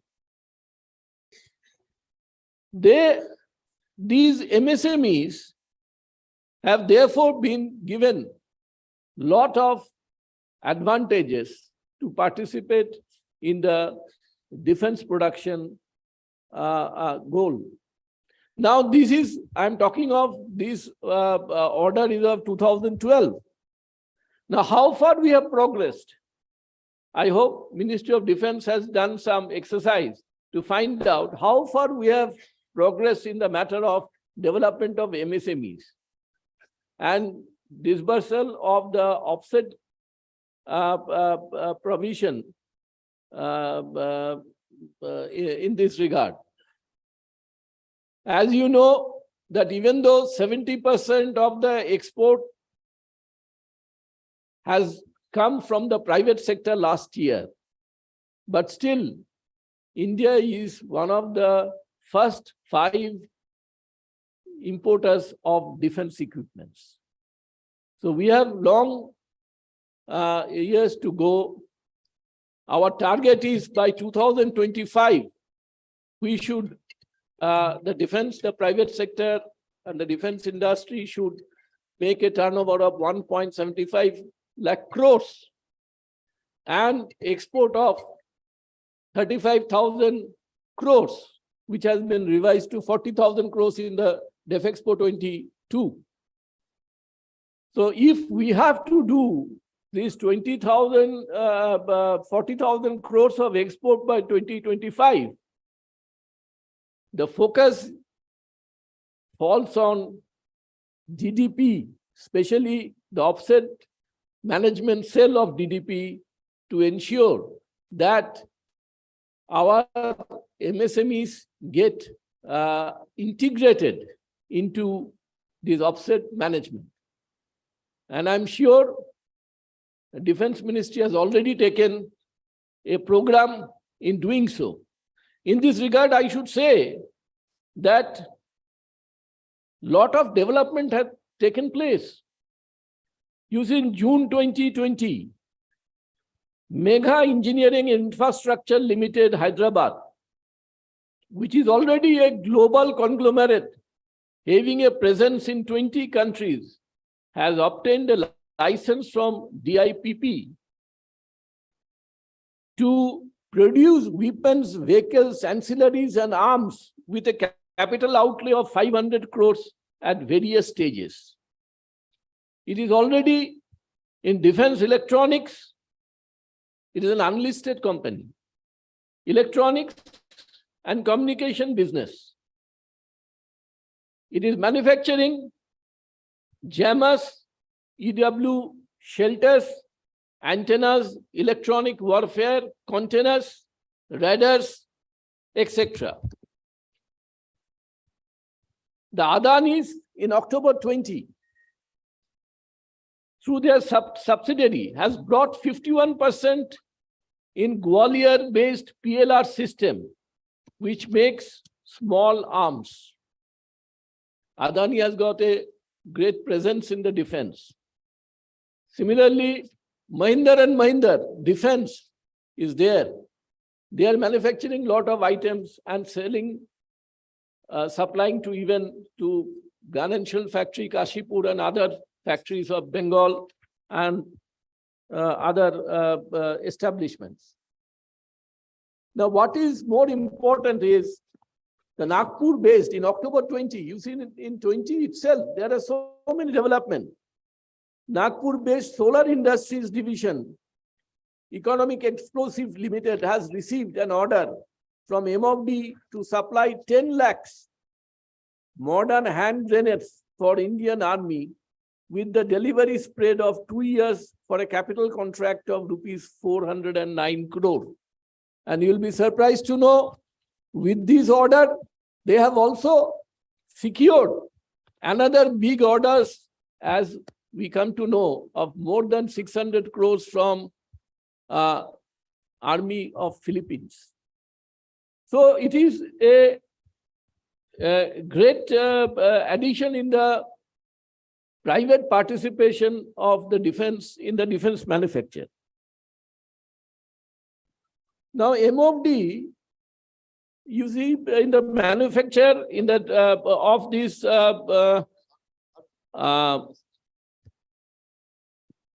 bulletproof jackets, ordnance factories were trying for quite a long time, but it was not accepted for reasons we are not aware. But in 2017, in MOD has placed an order to procure 1.86 lakhs bulletproof jackets worth rupees 639 crore for Indian Army on SMPP New Delhi. So you see the companies whose name appear now were nowhere in the past. So every time there is an opportunity for MSMEs to come forward, is because the definition of MSMEs have been changed, enhanced, and therefore they have the opportunity to participate as an MSME in the beginning and thereafter to source the market. I have interacted with two startups. I remember that startup which has just recently placed the one satellite, a private sector,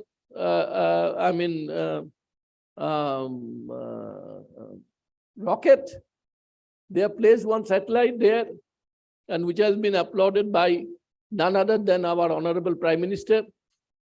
I had an interaction with him for quite a long time on their participation. And another startup from Aurangabad, who are manufacturing equipments, components for the Indian Army, Indian Navy, which are hitherto been imported for manufacture of nuclear submarines. So we have great opportunities available. Say Dynamatic Technologies Limited, Bangalore, has built the first front fuselage for the FOC version of the Tejas light combat aircraft. It partners with HAL for a long time, for over 3 decades, on all major platforms. Similarly, Godrej and Boyce has partnered with ordnance factories to conceptualize our ordnance factory Chanda, to conceptualize and develop an indigenous automated assembly line for production of Pinaka rockets, and which has been inaugurated by RM on 10th August 2020. So in all these procurement, you may see that Government of India has already made a long-term plan of procurement from inside the country. And therefore, if that has to be translated into action, the MSMEs and the Indian industry have to come forward. And in this regard, the role of MSMEs is very important. I do not want to continue, is because there are other speakers and the time is also running out. But again, I am reiterating that by a March end and April beginning, Bharat Chamber will be organizing with the support of, we'll get the support of MOD, not in the outreach program, but in otherwise also. We'll be organizing exhibition and seminar. In these exhibitions, all the major manufacturers of India in the defense sector and the OEMs who are supposed to give their percentage of this offset, this burst offset. They may give the stalls to find out and showing the items what are required to be indigenized and what can be manufactured here. And our large MSME base of Durgapur, Midnapur,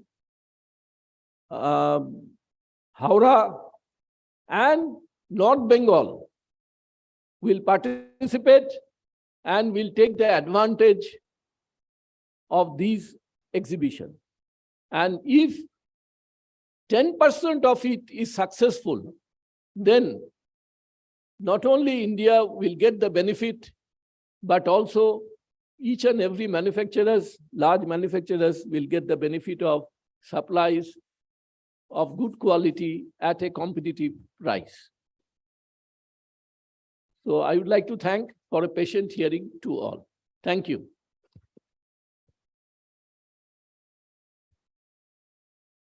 Thank you, Dr. Chakravarti, for your deliberations on opportunities available to MSMEs in making India Atmanirbhar Bharat and in defense production.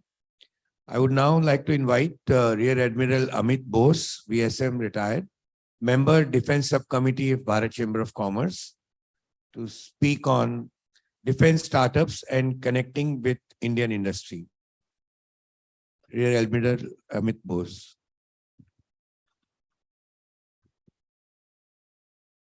Good afternoon, ladies and gentlemen. It's indeed a matter of pride to be able to speak to you on a topic which is very germane today. The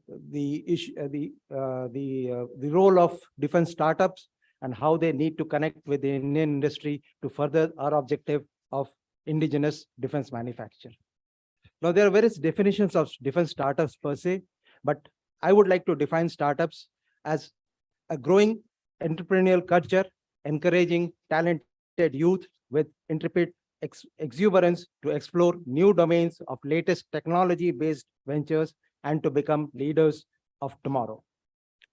Startups, as you are aware, are increasingly achieving success in various sectors, be it technology, be it healthcare, e-commerce, services, etc.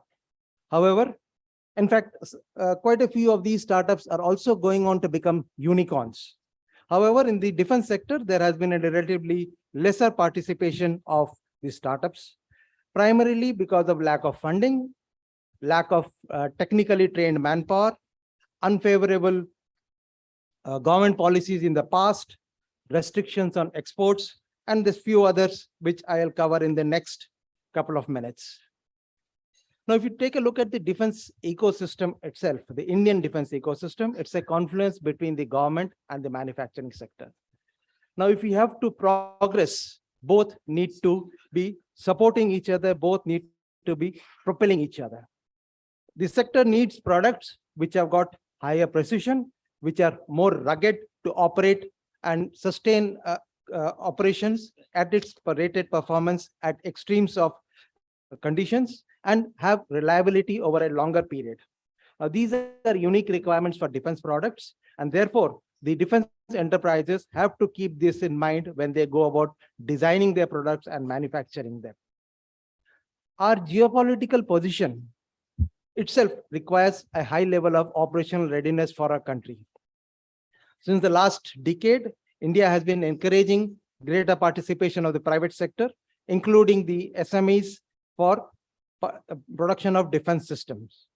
India is also looking at leveraging its position in this southeastern region to become a dominant military market, and ensuring that more and more designed products, indigenously designed products, are sold to our neighboring countries. Now, while India's need for self-reliance was felt right from the nascent stages of our independence, the term Atmanirbhar Bharat came about during the period of the COVID. Several startups have taken up the cause and are focusing on Make in India solutions to create a more self-reliant India. To sum up the broad requirements, I would quote the Honorable Minister of Defense, Sri Rajnath Singh, who had stated that with the mantra of Atmanirbhar Bharat, given by the Honorable Prime Minister, the defense sector in India is poised to take a leap forward with a multi-pronged approach. Now, with a focused attention on promotion of export of Indian defense products, India is steadily marching from Make in India to Make for the World. Now, there is certainly a greater thrust to promote and encourage the private industry in participation in defense systems. And this phenomena is not unique to India. South Korea, if you take a look at it, has got a dedicated military procurement agency called the Defense Acquisition Program Administration, DAPA, which encourages indigenous production. Similarly, Japan, Israel, US, China, they all have dedicated agencies to ensure that there is a vibrant ecosystem for indigenous production. Now, while we have, or rather we need a defense industrial base, we also need a defense military complex which can promote the startups with an interaction between the industry and the startups, where the ideas of the startups can be plowed into defense production systems. Now, since the outline, the scope of this seminar is around the defense production policies, I would like to dwell upon the major issues of the defense production policies and how they are being adapted. They have been defined and adopted to encourage the Indian industry, and more so for the startups. Now, all the pillars or all the measures which are taken may not be applicable fully for the startups because they are designed for the entire spectrum of private industries. The SMEs will need to identify some of the core areas where they can use the provisions of the DDP and take it forward. The 8 pillars which are defined under the DDP, and I would cover them one by one. The first one is increased share in defense production. The IDDM, as has been brought out by the DOMW, is the promotion for, or the priority being given for IDDM. There is a level playing field for the industry, for the private industry under the DAP 2020. Even the private shipyards are being encouraged to participate in naval projects. The Department of Promotion for Industry and Internal Trade, DPIIT, is also fostering local procurements, as has been rightly spelled out by Dr. Rajiv Chakravarti. The second pillar is providing access to critical technologies, and in this domain, the role of offsets is playing a major part. And as has been spelled out, the points being given for offsets where there is a transfer of critical technology or induction from MSMEs are being given higher weightage points. Similarly, the DRDO has got a special fund called the Technology Development Fund, which is encouraging the research and development in new technologies, whether it is AI, whether it is robotics, whether it is latest technologies in communication, networking, computers, cyber, which have been spelled out by Chief Marshal Raha during his talk in the morning. There is obviously a thrust for what is called a vocal for local. The negative import and positive indigenization list has been amply dwelt upon, and I will not talk about it. So the increase in the FDI has been talked about. The defense industrial corridors in Tamil Nadu and Uttar Pradesh have been talked about, and these regions of India have received a greater thrust for defense production from designation of these defense corridors. And I would request the ministry and the government, maybe the state government also, to look at a defense corridor for the eastern area, because that would certainly provide us an impetus towards more participation of the local industry in defense production. Industrial licensing, which has been deregularized to a large extent, has already been talked about. And there is also a defense investor cell, which has been made as a single window process for addressing all requirements of defense entrepreneurs. At this point, I would like to suggest that we need to have a defense incubation center in the eastern area. A lot of MSMEs would always have a doubt as to what are the areas that we can progress. And an incubation cell would be the right forum for guiding the MSMEs, the startups, to tell them as to what their services require and how their ideas could be adapted for the defense applications. So a need of the hour, in my opinion, is to have incubation cells. And while we need to look at it in the eastern sector, maybe pan-India, we can have several regional incubation cells which can promote and foster the process of indigenization. This region portal, which I'm sure will get covered in the next talk, provides adequate information about what are the systems and products which are required by the defense PSUs. And this is where the MSMEs and the startups can look at specific products, because they have listed down whole range of products with certain outlined technical specifications. These are something which can be gainfully utilized by the industry. The three services have also promulgated their own requirements of indigenous products, and these are available in the respective indigenization component of their websites of Indian Navy, Indian Army, and then Indian Air Force. There are intergovernmental agreements between India and Russia, where mutual cooperation for joint manufacturing of spares, components, aggregates, and other materials required for defense applications are being pursued. And that's an avenue for all of us and the industry in particular to examine avenues for partnership with even Russian OEM. Defense exports have been given a lot of thrust, and there is now an online portal for open general export licenses.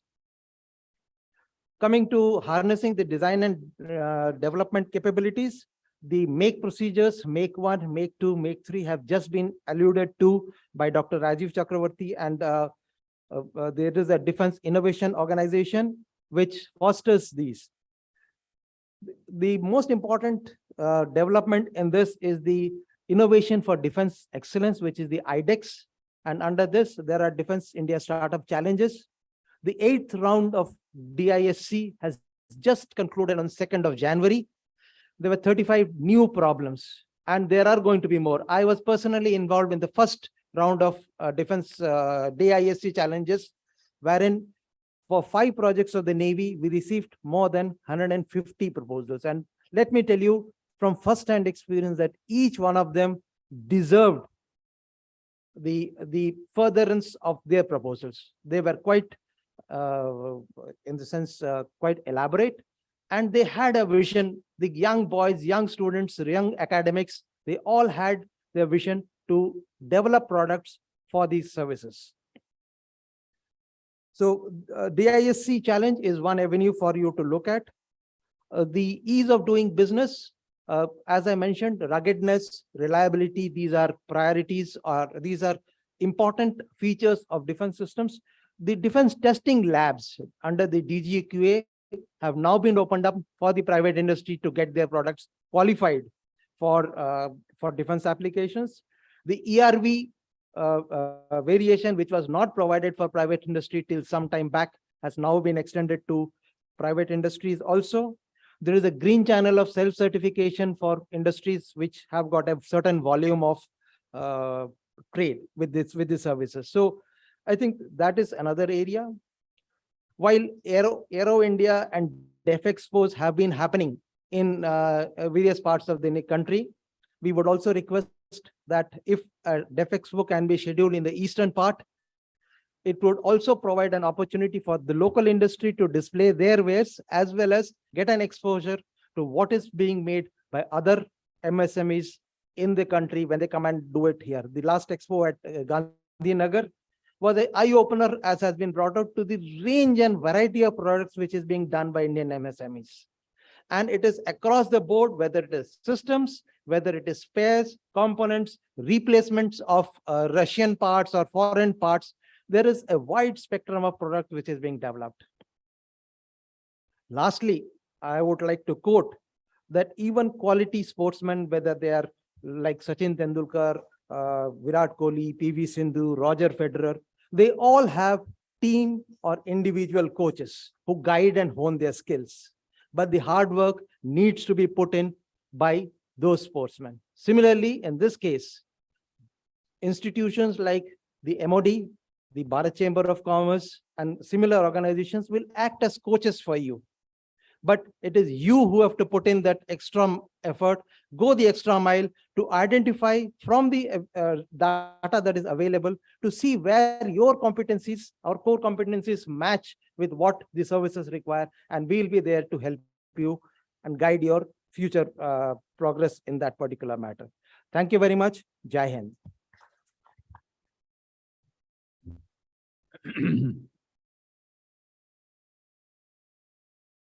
Now, may I request Mr. Sri Shomokanti Guha, Additional General Manager, Customer Service, Hindustan Aeronautics Limited, Barakpur. Thank you. PPT.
Good afternoon, and slightly chilly good afternoon. Mr. Anurag Bajpai, Joint Secretary, DIP. Mr. Praveen Kumar, Mr. Khaitan, President, Dr. Rajiv Chaudhary, Rear Admiral Retired Amit Bose, Mr. Naresh Pashichia, and the leaders and foot soldiers of all the local Chamber of Commerce, the reps of OEMs, BAE System, Safran, Airbus, with whom HL has got a deep-rooted and long-standing relationship, and the champions of MSME. I start with thanking the BCCI for giving HL a chance to present themselves, to interact with the think tank of the revolution in defense sector of India, along with the chance to date the MSMEs. If you take the extract of what Mr. Anurag Bajpai said, if you take the essence of what retired Air Chief Marshal Arup Raha said, followed by the deliveries of Praveen Kumar sir, Dr. Rajiv Chakraborty, and the Rear Admiral, what we could see that the domestic defense sector is on a cusp of a huge transformation. Now, superimpose it with the utterings of the Honorable PM when he said, this is not the era of war. However, we have to enforce peace in the region. India aspires to be the net security provider to the Southeast Asia. So with this, juxtaposed with the Atmanirbhar Bharat, Make in India theme, the huge thrust by the defense forces to indigenize the items and to outsource the items locally. So the defense sector has become a sunrise sector. If I can say, take the liberty to tell that, the defense sector has become a sunrise sector for India now, which is poised to grow leap by leaps and bounds. Coming to that, I, as a rep of HL, will tell you where do I fit in the total ecosystem. So with this, I'll take the help of a small PPT. Though I run with a time budget, I'll try to see how much we can accommodate. And with this, there are a lot of informations which are talking about ease of doing business and the enabling clauses of the government of India, all are there. I will share this PPT with the BCCI so that if any MSME members, they want to know what are the ease of doing business enablement for HL, they can share it with us. And before I begin, I would request BCCI to let us know, or I can offer that the offer that if any MSME, either individually or a group of MSMEs, they want to visit HL Barakpur, I'll arrange for a visit as and when as per the convenience of the MSMEs. As because Dr. Chakraborty said, if they do not see the items, if they do not see what are the precision requires, what are the physical things. So HL Barakpur will offer a guided and conducted tour for all the MSME members who want to visit, so that BCCI can facilitate in that. Coming to where we stand today, the topic given is the handholding of HL for MRO. So the brief points which you can cover is the HL's role as leading member of a MRO, then the onboarding of MSMEs and the various enabling provisions of MSMEs, along with the opportunities what we have. Now, if you talk about what is HL today, as you all are aware, the HL being the flagship aerospace industry in the Indian defense scenario. It is currently at a 42nd position in the top 100 defense industries globally. We have got footprint all over India. Our gross revenue is approximately 3 billion, and we have made over 4,000 aircrafts and 5,000 engines, and we are adding to the Indians' defense might. Current to our product portfolio, we support Indian Air Force, Indian Navy, Indian Army, and Coast Guard. Here, why I'm mentioning this is, as former CAS Arupraha said, that the MRO is one of the vertical where there will be a huge boom. And that if I can share with you, the MRO business in India is going to grow at a rate of approximately 10 to 15%. And to tell you the information that what is the pie of MRO from HL, it is around 5,000 crore per annum. That is the volume of the business HL can offer to the MSME industries. Though now let's talk about what is the MRO architecture. Like in the defense Goliaths, like China and USA, they have a military industrial complex. But in India, we don't have that matured level of complex or the ecosystem.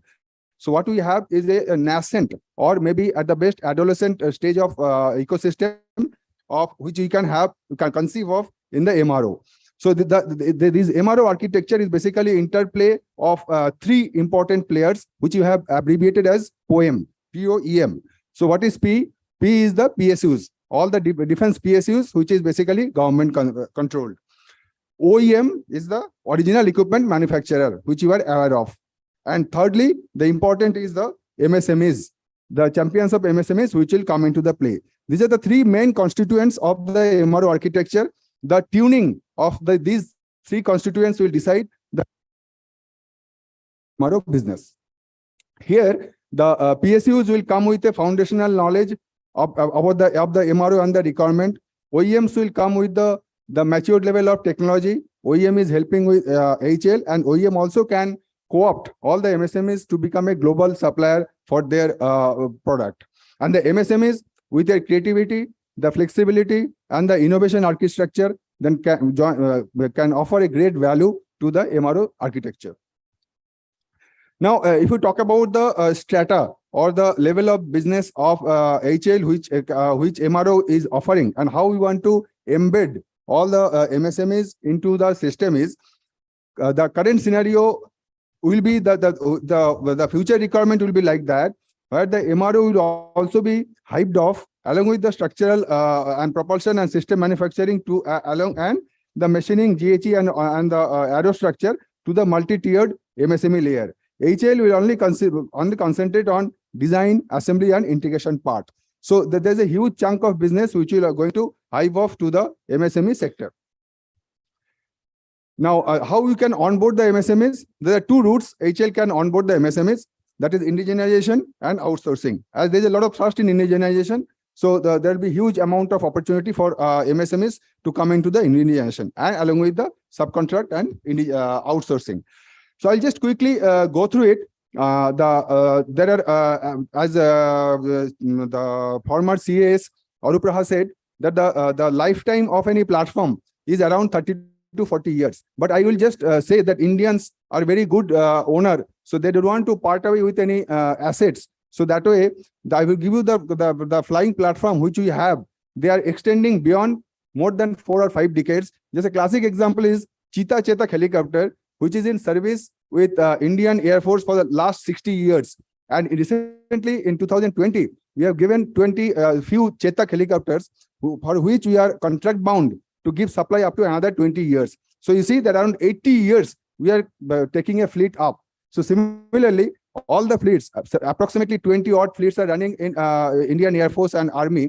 So there is a longevity of the MRO business is ensured for at least 6 decades. So there's the continuity of the MRO is ensured, so MSME can jump in to take the exploit the facility. Now I'll just quickly glance through as Dr. Chakraborty said, what is the spread of our indigenization? Our indigenization can happen over the systems, LRU's development, then the for all the major platforms which we have, and all the detailed manufacturing of the components. Detailed manufacturing of the components, assembly of the components, integration of the component, which can all be contributed largely by the MSME sectors. And it's a precision item, the high quality requirement item. So all these are being offered to the MSME for collaborating with HAL. As the enabling opportunities of MOD has already been highlighted by previous speaker, I'll just skip this. So what we can focus on is the business enablement by HAL. So HAL has got a dedicated indigenization fund, and we are taking use of the Srijan portal and the indigenization through Make 1, Make 2, and recently Make 3 also has come. So all these revenues will be exploited, and project with estimated cost not exceeding 25 lakhs earmarked for MSMEs. Similarly, I just give the total spectrum of the jobs which you can have the MSMEs in manufacturing or the integration or the assembly segment. Fasteners, rubber items, mechanical electrical items, electromechanical items, avionics, bearings, raw material and consumables. These are the cases that our MSME can get a lot of business from HL. As there was a positive engineering list, so this is available in BCCI information or anywhere, so I'm just skipping this. And as you all know, DDP MAS is the enabling document for indigenization, actuation of the indigenization, the ecosystem. Now coming to the outsourcing and co-opting the partners in business from MSME spectrum is also a preference for HL. Now, as Dr. Chakraborty said, the dynamic technologies he take a reference. So this is a simple model we are displaying, through which we have co-opted and embedded the variety of or the spectrum of the MSMEs in our business of the manufacturing, and this relationship will continue for MRO business also.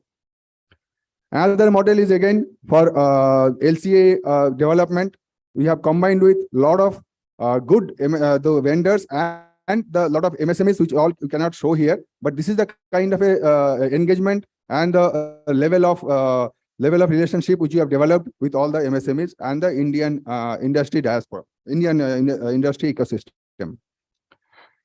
Now, there are the methods which are given here, which can be, I'm just skipping through.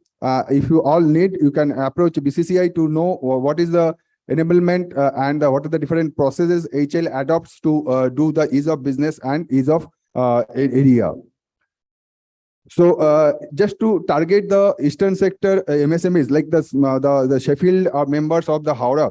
So these are the rework activities and the in-source activities which you have displayed, in which the MSMEs can participate with low investment, and the very small MSMEs also can participate in this.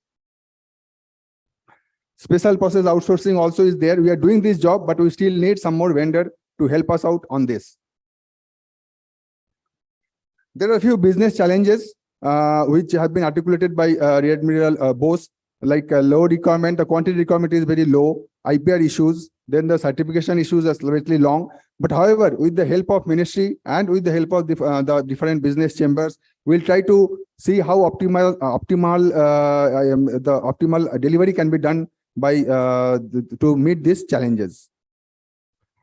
As you know, what are the HL's expectation will be high quality, assured traceability through the documentation, and because it has to be very robust platform, so the quality and the precision of the items has to be very good. Step taken by HL for ease of doing business, that is also I'm sharing with BCCI, so that if anybody wants to know, they can be accessed from the BCCI.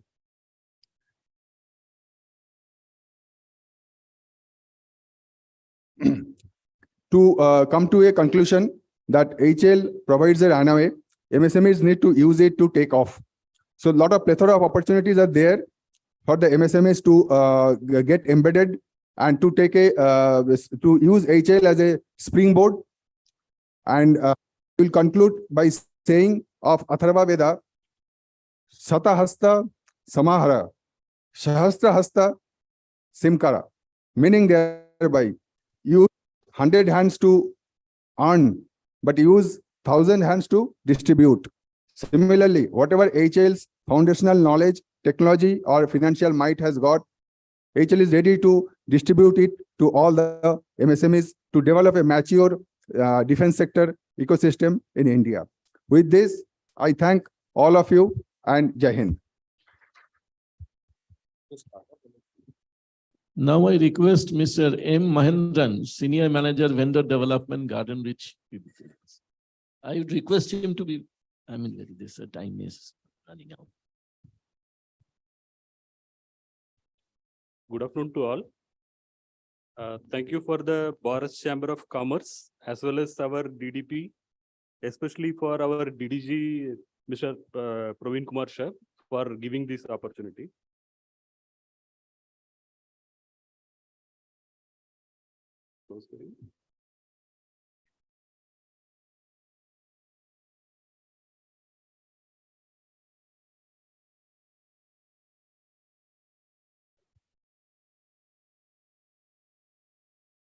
Okay.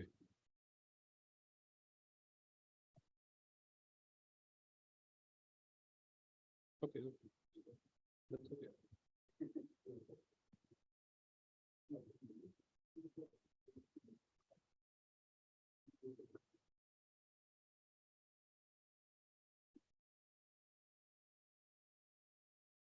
So with this short note, I'm going to our presentation. With the coverage, the essential is in the Strigen portal and the IDM portal. Before that, we willing to start with our company background. With this, it will take 2 to 3 minutes. The slides are more as the normal vendor development program we made it, as well as with the essential on Strigen portal, as well as IDM portal. The Strigen portal is especially for the indigenization part. With this coverage, our indigenization DGM, Mr. Harigar Das, is present today. If anybody interested to shown interest for the indigenized item, they can approach to our DGM sir. He is sitting there. With this small coverage, I will go into that presentation. This presentation will cover that GRC glance and our profile and product profile with that Stringent portal highlights. So these are our glance. Our 1884 we were founded, and afterwards several milestones. It will come down to our present stage.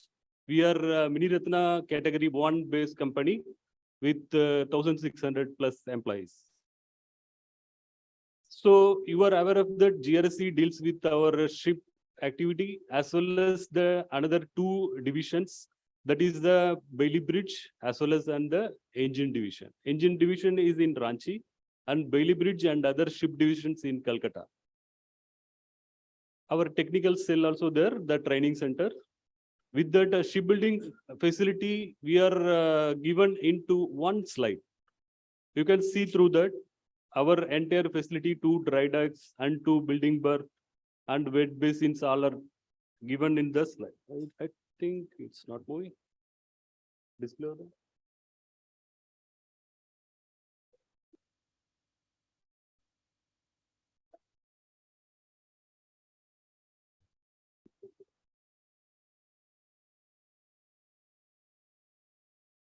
Display over there.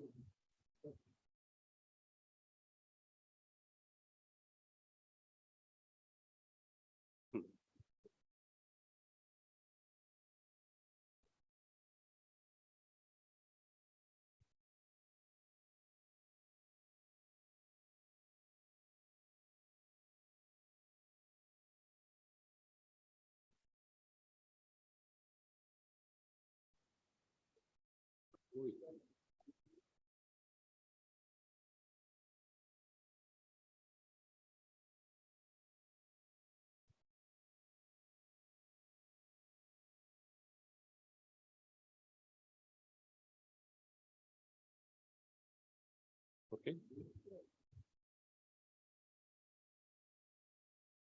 This is our profile and these main unit facilities. With that, we have another one unit fitting out jetty. In that unit facility are explained in the same slide. With that small coverage, we will go to product profile. The GRC product profile coverage, it is given last proven track. That is, we are more or less 109 warship already delivered with total deliveries of 790. These are our warship product as well as the common product like other classes ships. Due to the time taking, I am moving into the slides fastly. If anybody interested, they can see our website grc.in. This entire PPT coverage available in the website and the Stringent portal, that is stringentdefense.gov.in. You can note it out and it is given into the last slide also, our website detail and Stringent portal details and IDM portal also. That you can go through that. With that small coverage, I am moving that slide fastly due to the time shortage. So this is our Bailey Bridge division. You can see through that high altitude bridges and other thing erected by our GRSC. More or less more than 5,000 deliveries are done still now. So these are our another area, that is the deck machinery division. This division making that castings as well as the marine pumps or hydraulic David, this type of item. Which one that Howrah and Midnipur, these areas can participate with us. So with that facility at a time, we can do the 20 ships from our GRSC. These capacities and capabilities explained in this single slide. With the business opportunity with us, that is OEM equipment, that is 65%, and shipbuilders, that is 20%, outsourcing at 15%. So this is our ongoing project. The present MSME willing to know how much order having by GRSC and how much you can get that possibilities. You can see through, we at present, we have the project of 21. That tonnage and other thing we are given, these order book value more or less 27,000 crores. These all are details are given by our CMD in that website, in our website, as well as in the Facebook and even other forums. You can follow us in the Facebook forum also and Twitter, other thing. Our CMD's deliveries every month it is coming out. You can go through the present project and what the recent deliveries and what is the present order book value. All the things are available with that. You can see this order book value 25% will come to directly to the MSMEs. That's why we willing to say to attract you that 27, our order book at present in 27,000 crore near about 24 to 27. In the 25%, you can imagine your volume of business. These are our vendor base.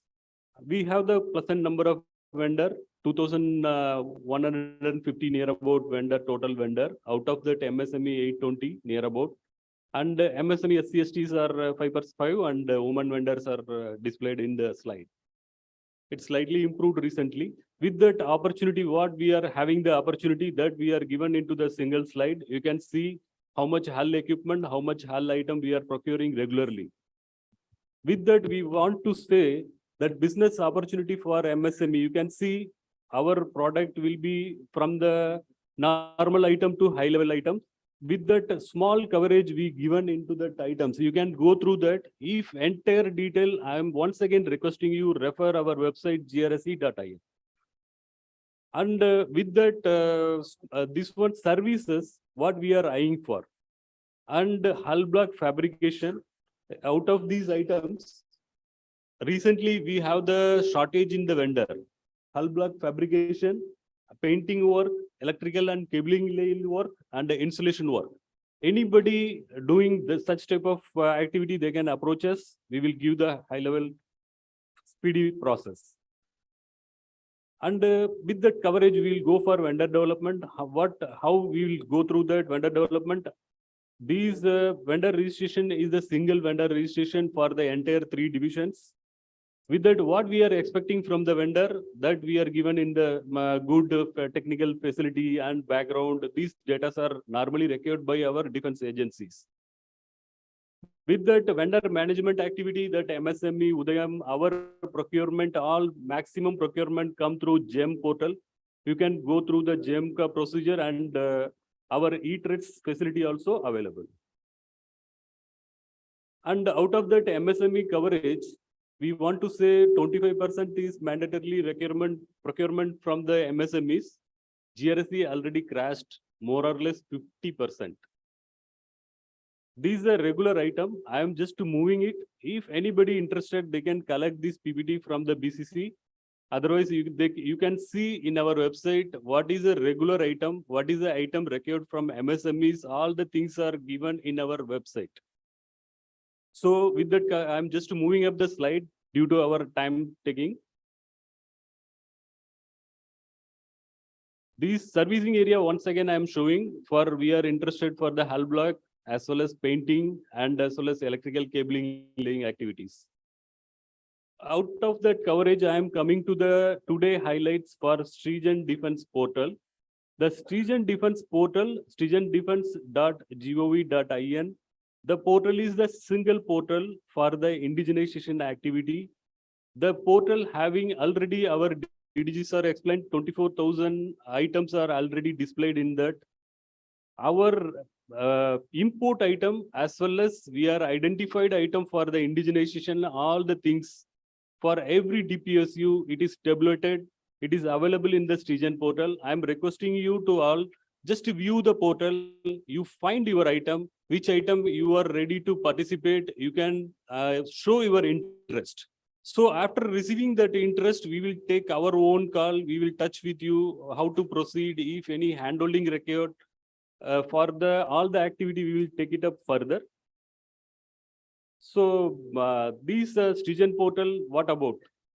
This especially for the import item, you can go through year-wise import items. So this is a highlight. You need not go to any pillar or post for getting the data.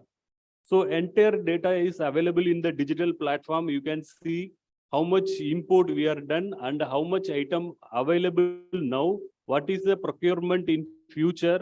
These data is available in the single portal. So this is a portal view. You can see product list is available. You can see each and every product. If you are willing to show your interest, you can select the item. If you are the electrical item, or otherwise if you are the some insulator, or if you are some specific item, you can search your item. For example, you are the manufacturer of some castings, you are manufacturer of any item, you can see that search item facility is given in the portal. You can give your item detail. You will see how many items are imported. All the details are available in the Srijan portal. So out of that, you selected some item, you are identified this item you are interested. So what we are doing, we are buying item. For example, some specific communication device we are buying from Bell. So पहले क्या हुआ था? We are buying from Bell, so our order is indigenized order. But after going that 90% of inside the item, it will be imported item. So now that also counted by ministry, and that also tabulated in the site. You can go through that.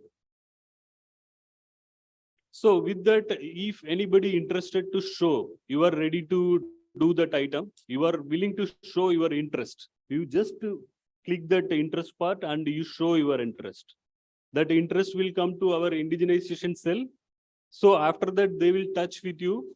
They will, your communication data will go to them. Still now we got more or less 22 companies are shown interest, and our process is going on. That the entire data available with our indigenization cell, our DGM Ariyar Dasha. So what the process going on in between that? After we are shown the site, we are means entire ministry shown the site. So each and every DPSU item as well as naval base items, all the things are available. That item you are selected some item. So you are shown your interest. After that, what happened? That evaluation will be done. Our initial handholding will be done from our end. The test and trial or prototype process will be started. The item is indigenized. After that, that commercial tender will come, and further the bulk manufacturing process and other thing will going on. This for entire DPSU or otherwise any item of displayed in the Srijan portal. So this GRSC what achieved and our status that we are given into the single nutshell slide. Still now we are loaded 64 items. The item cost is 1896 crores. Out of that, 19 vendors, still now they shown interest for 22 items. These out of that, GRSC already indigenized 25 items that cost more or less 164 crore. The three numbers now it is available. It's going on through make to route. If anybody interested what the item and further detail, due to time checking, we are moving. You can see our website as well as directly into the Srijan portal website. Further, if any doubts, you can approach our indigenization cell. So with that coverage, I'm going to vendor registration of GRSC. At present, what happened? You will submit your online application to GRSC. After that, our process will go on. Our website already said grse.in. So you will supply. Now your question is coming. So GRSC, after that HAL, after that HSL, these type of company, each and every company you are moving up. For reducing this process, at present, ministry is developed one centralized portal, that is IDM portal. This is in the present stage. It is in the, shortly it will be launched. DDG sir will say further development. Shortly it will be, comes to the public forum. That portal, if once you are registered with HAL, you are saying that I registered with HAL. Otherwise, you are saying I registered with GRSC. You people are saying. In that portal, you can automatically move to other DPSUs. The facility is given, interchanging or the inter-sharing of data, all the things available in the portal. Shortly, it will be developed, displaced by the ministry. So with that, our GRSC website coverage we are given. In that, our registration, for GRSC registration, you need to go for grse.in, you need to submit your data. And further, after receipt of application, we will move up and we will do the initial processing. After that, we will go further steps. So these are our contact data. If anybody interested, they can note it out. Our vendor cell is controlled by GM Suchitra Nandi, GM CCNBD, her mobile number and email ID given, and our GRSC address and the other thing given. So if anybody interested in indigenization activity like Strigen portal as well as IDM portal, for the eastern side, we are the IDM portal facilitation cell. So we already contacted with every local vendor for enroll them into the IDM portal.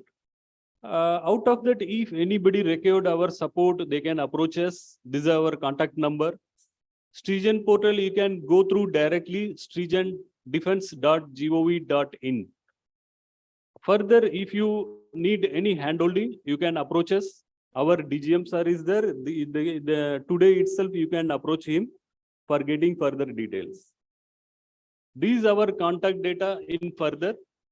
DGM sir's contact data as well as our NCM data. If anybody interested to know our NCM procurement cell contact person name given, and my mobile number and email ID given for vendor development and IDM support as well as Strigen portal initial handholding. With this coverage, we are completing our presentation. If any queries or anything, you may approach us.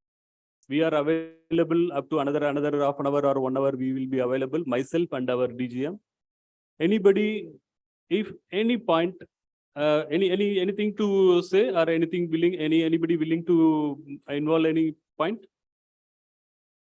So with that, I'm covering my presentation. Thank you for giving this opportunity. Best wishes. Thank you, Mr. Mahendran. Thanks a lot. Now I hand over this microphone to Praveen Kumar for conducting this interaction with the foreign OEMs. Yeah, ladies and gentlemen, we have representatives from 3 foreign defense majors, Airbus, BAE Systems, and Safran. I mean, they are working with a lot of Indian defense companies, not only under offsets, but are trying to integrate them in their global supply chain.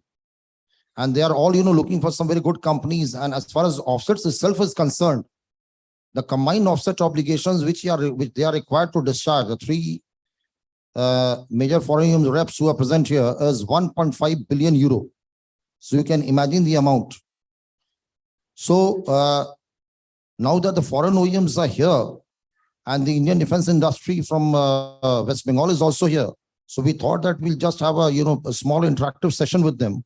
So first of all, I'll request the foreign OEMs to give their perspective of, what they look in the Indian defense industry. What would be their assessment of the capabilities and capacity of an Indian defense industry and Indian company when they identify and select them as an Indian offset partner, or when they try to integrate them in the global supply chain.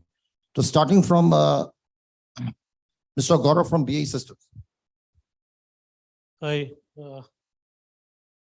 Fine. Hi, so good afternoon, everybody. I'll not take much of your time. So I'm from BAE Systems. We have been associated with the industry, with the defense and with India, probably from past 7 decades. So starting with our Hawks, what we have been doing with HAL. So coming on this prospect of MSMEs, so the recent one, or I should say the most prominent one would be, we have a joint venture with HAL as an MSME. So we have been very focused on MSME approach here, and with the vision of Honorable Prime Minister, we are very keen to work with Make in India concept as well as Atmanirbhar Bharat. So presently, we are interacting with around 80 IOPs for our offset obligation, which is more like an enabler. What we really want to do is we want to integrate Indian IOPs with our global supply chain. So that's our main focus. But a kickstart would be interacting or initiating this activity from an offset perspective as of now. So we have around out of 80 suppliers, we have 50 as an MSME. Approximately, I'm sharing the numbers, which is a good contributor. So most of the names which have been taken here, so few of them we have been interacting. Say, for example, I was seeing the slides which was showing VEM, Newcon, probably you were taking name of Solar. So all these have been there with whom we have been interacting as of now. So possibly what I see with an MSME perspective is, of course, they need to integrate here in the industry itself. That's very nice of them. I generally focus as a supply chain, or I should say when we want to pick them up as a suppliers or in potential partners, I should say, not like as a supplier. I generally take it as 4C and 1P. So when I come to at 4C, it's like capability, competency, their certification, and their capabilities overall, in terms of best practices that what they're doing it. In terms of 2P, when I say it's very important to have patience. First thing first is very important in defense. It's not like a regular automotive industry. So you need to have a patience and passion for that. So those elements, if you have it, I don't foresee that anybody cannot integrate into this supply chain of defense with the foreign OEMs. It's not alone me. I would say my fellow partners who are there. So they would be having the same thing here. So if anybody would like to have any other questions, we are happy to have during an interactive sessions. Yeah, that's what I said. Yeah. So as of now, I'm good with that. I'll share probably Uncle from Airbus.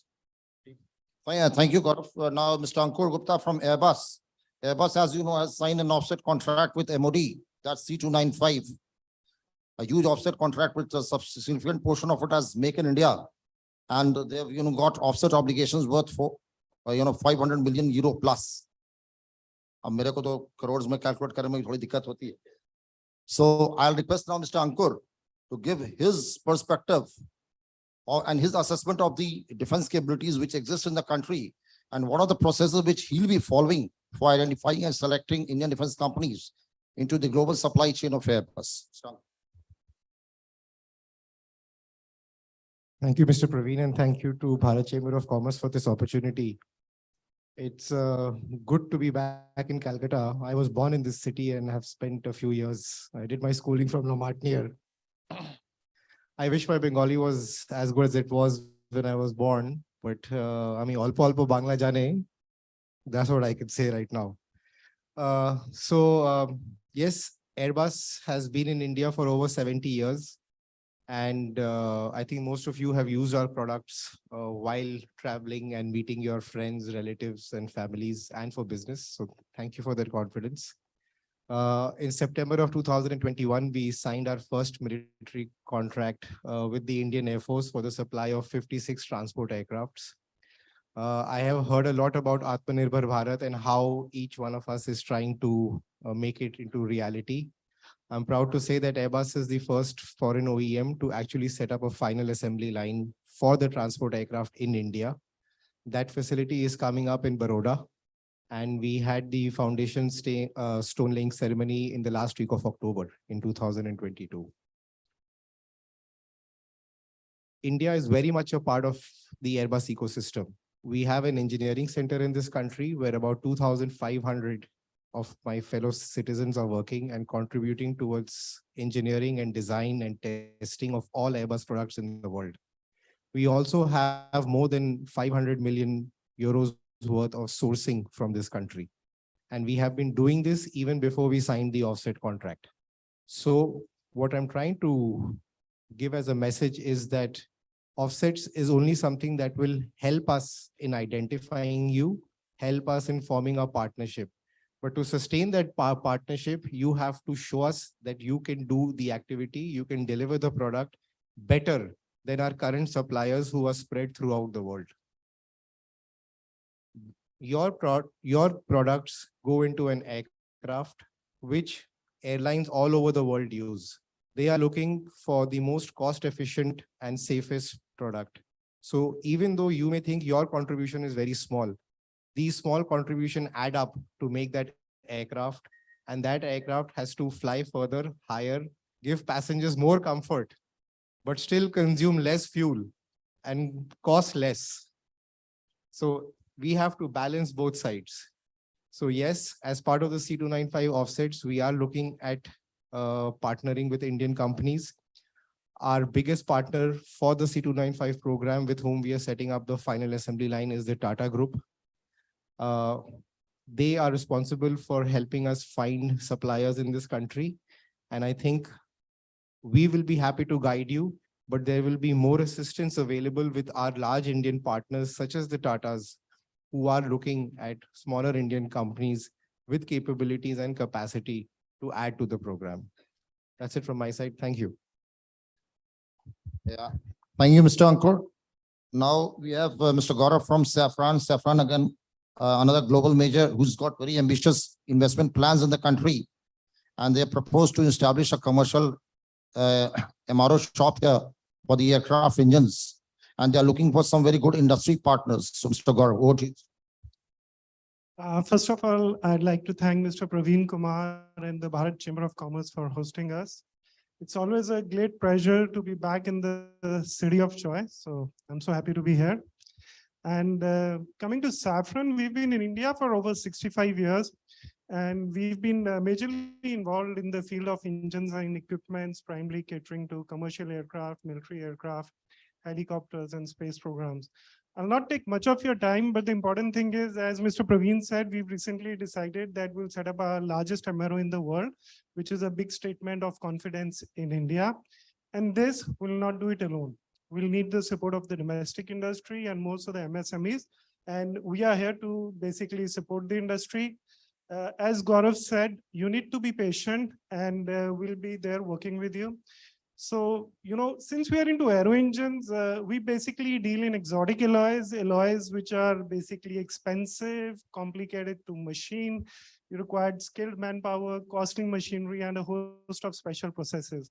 So what we do at Safran, we do basically a workload capacity analysis of your methods, your resources. We do a risk analysis of your technical, industrial, production, and supply chain scheme. And the aim is to meet the quality requirements at the lowest manufacturing and maintenance costs. So, but what you have to keep in mind, whatever we manufacture here, whatever is made in India and whatever you support us, none of it is consumed for India. It's 100% global, it's 100% exports. Engine programs typically last from 25 to 40 years. So if you are in our supply chain, you'll be in our supply chain big time, you'll be there for 25 to 40 years. We typically tend to sign long-term agreements, which are in the range of 5 to 10 years. So that will give you confidence, that we are here with you for big time. And normally it takes us approximately 3 years to empanel a partner. So once you are done, it's like the entire Safran group, which comes to you. It's not only the aircraft engine, it's the wheels, brakes, landing gears, avionics. So a host of Safran companies come to you. So yeah, India is the future. We already have 10 locations. We've got one training site. Today we are 750 people. In another couple of years, we'll be 3,000 people. And what I want to end with is, for us to succeed, it's very important that our partners succeed. Thank you. Thank you, Mr. Gaurav. You see, all the three foreign OEMs, they've talked of, having partners in their global supply chain. For this, I'll just give you one small data. In the 50 offset contracts which have been signed till date, in these 50 offset contracts, the foreign OEMs have selected 293 Indian defense companies and as their Indian offset partners. And out of these 293 companies, 112 of them are MSMEs. So you can imagine the confidence which they have reposed in the MSMEs for the discharge of their offset obligations.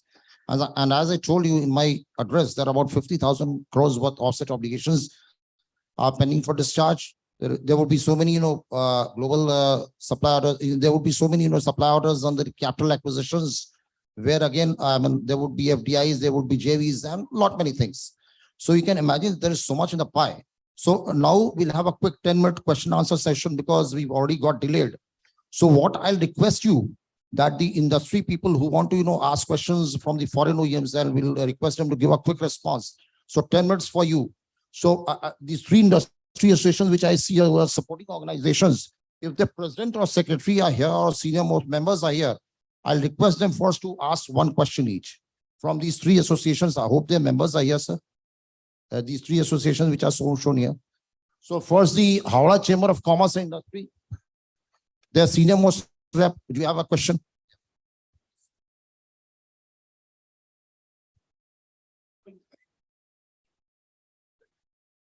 Sir, we want to know that in MSME, is any provision for traders to supply the material to the organizations?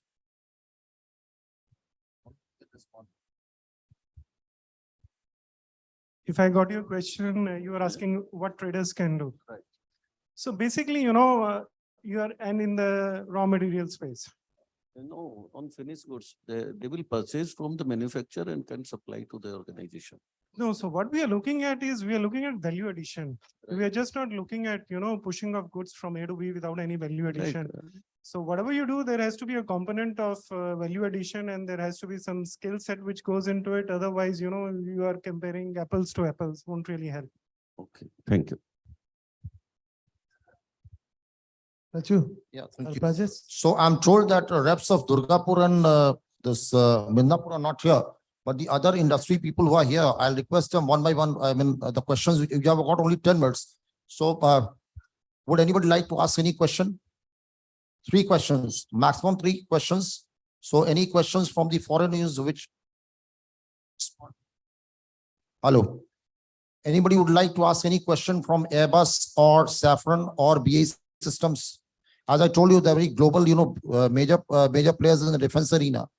So and they are also looking for some good industry all over the country, some good companies with whom they can partner, not only as part of their offset contracts, but trying to integrate them in the global supply chain. Yes, please. Thank you, sir. So we have a manufacturing unit of rubber with needles and presses. And in Calcutta, in Howrah, we have set up a state-of-art assembly making unit. That is a small unit having 20 machines. So what kind of opportunities we can get? Actually, we have no knowledge of what kind of products we can manufacture for defense.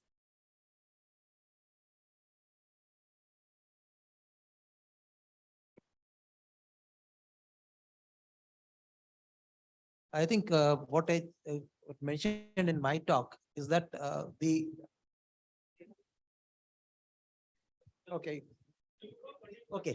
just take a minute. That there are the 3 websites from the services which have got listed out items that they want, gives out technical details. There is this region portal which has been mentioned by a lot of people, and there was a sample of the website page which are shown. Please go to that web page. It gives out even for rubber components, for metallic components, what are the details required. It gives out broad technical specs, but if you want more, you can talk to the respective PSUs and they will share the details with you.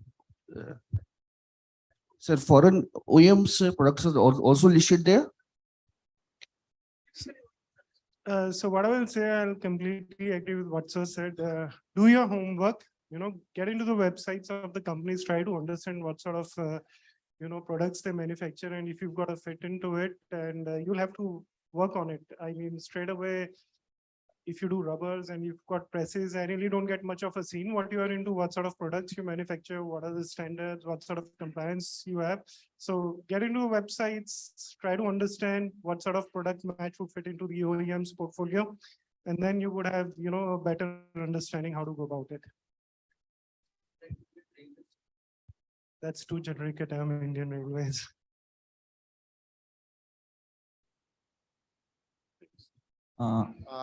One final question, if anybody wants to ask question. Yeah, yes, please. One final question, then I'll suggest what you do. Hello, I am Shubhabroto Banerjee from Shiva Engineering Works. Our company basically deals with the Indian Railways. We are the supplier of the shells WAP7 and WAG9, and for the heavy fabrication part, and we are also the suppliers of the DRDO SPB vehicles and BPT, bulletproof vehicles. So just my direct question would be that, is there any chances of getting a business from these 3 global giants for our organizations, and how can we approach them directly if there is any scopes or anything? Hi, so related to approach, it's like we all are approachable. You can just exchange cards or go on the website and then initiate that discussion. So that's like a first step which you have asked it. And going to that, how you can integrate it all depends what all you are manufacturing right now, how it can be synergized. That's like a very generic product range which you have been doing as of now. But how you can synergize, you need to understand our product range as well. And then we can see how best we can work upon it. So what I said was it requires a little bit of patience and passion both. So on those lines that have to be worked upon. Thank you very much, sir. Thank you. You see, as I mentioned in my address, that MOD DDP is organizing region-wise interactive sessions of the foreign unions with the Indian defense companies. So now, we are having that Aero India in February, so we are busy with that, and a lot of seminars are also lined up as run-up to the Aero India. So what I would suggest that after the Aero India, when we resume the region-wise interactive sessions, we'll try to see if there are significant number of companies and we can schedule one session at Kolkata. I'll request Bharat Chambers to send a proposal in that regard. I'll process for the approval of the competent authority, and if the competent authority agrees, then we'll have an exclusive, region-wise interactive session of the foreign unions with the companies which are here. So I'll request all the foreign unions who are working with the, in India, that to send their reps at appropriate level. All these gentlemen who are present here, they are looking after their procurement, acquisitions, industry partnership and all. So I request them to come there for participate in those sessions so that they will address all your queries, and then thereafter you can have bilateral discussions with them so that you could enter into bilateral engagements, bilateral agreements with them. Okay, thank you, gentlemen. So we conclude this session. Now I hand over the mic to the chairman of the committee for taking further.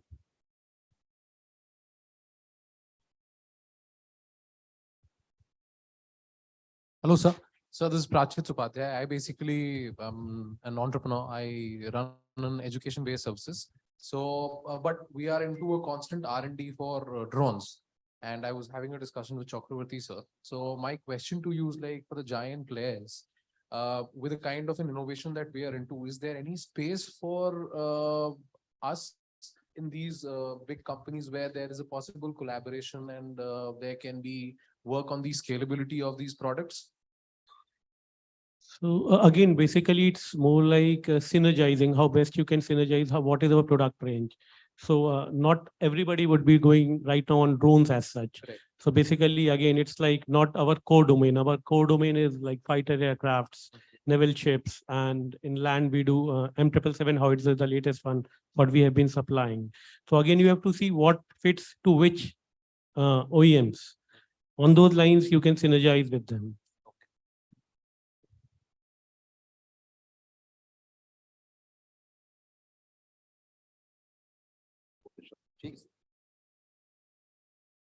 Now, I request Mr. Santosh Kumar Upadhyay to give the concluding remarks and vote of thanks.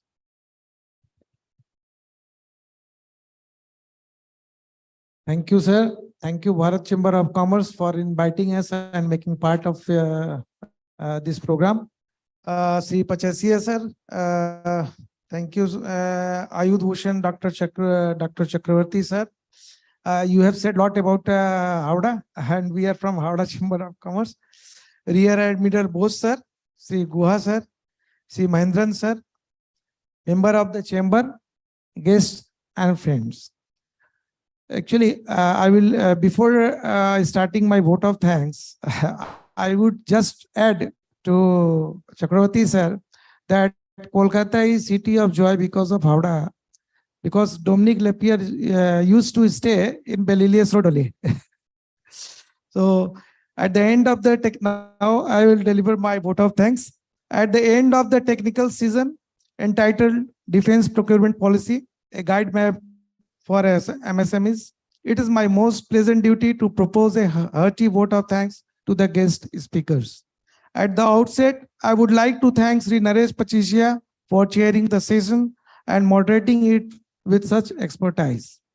I would thank Ayudh Bhushan Dr. Rajiv Chakravarti, sir, Chairman, and Rear Admiral Amit Bose, sir, Member Defense Subcommittee, for their enlightening addresses. I am confident that their presentations would motivate the MSME participants to consider venturing into defense production with more enthusiasm. My thanks are due to the experts from the DPSUs, Sri Soumya Kanti Guha sir, Additional General Manager, Customer Service, Hindustan Aeronautics Limited, Barakpur Division, and Sri M. Mahendran, Senior Manager Vendor Development, Garden Reach Shipbuilders and Engineers Limited for their presentations. I would thank Bharat Chamber of Commerce and the Department of Defense Production, Ministry of Defense, Government of India for organizing this important conclave on transforming India's defense sector. Opportunities for MSMEs. I would expect that such enlightening outreach programs are organized more in the near future. With these words, I would request all of you to join me in carrying a hearty vote of thanks to the speakers with appreciative acclamation and join us for lunch. Jai Hind.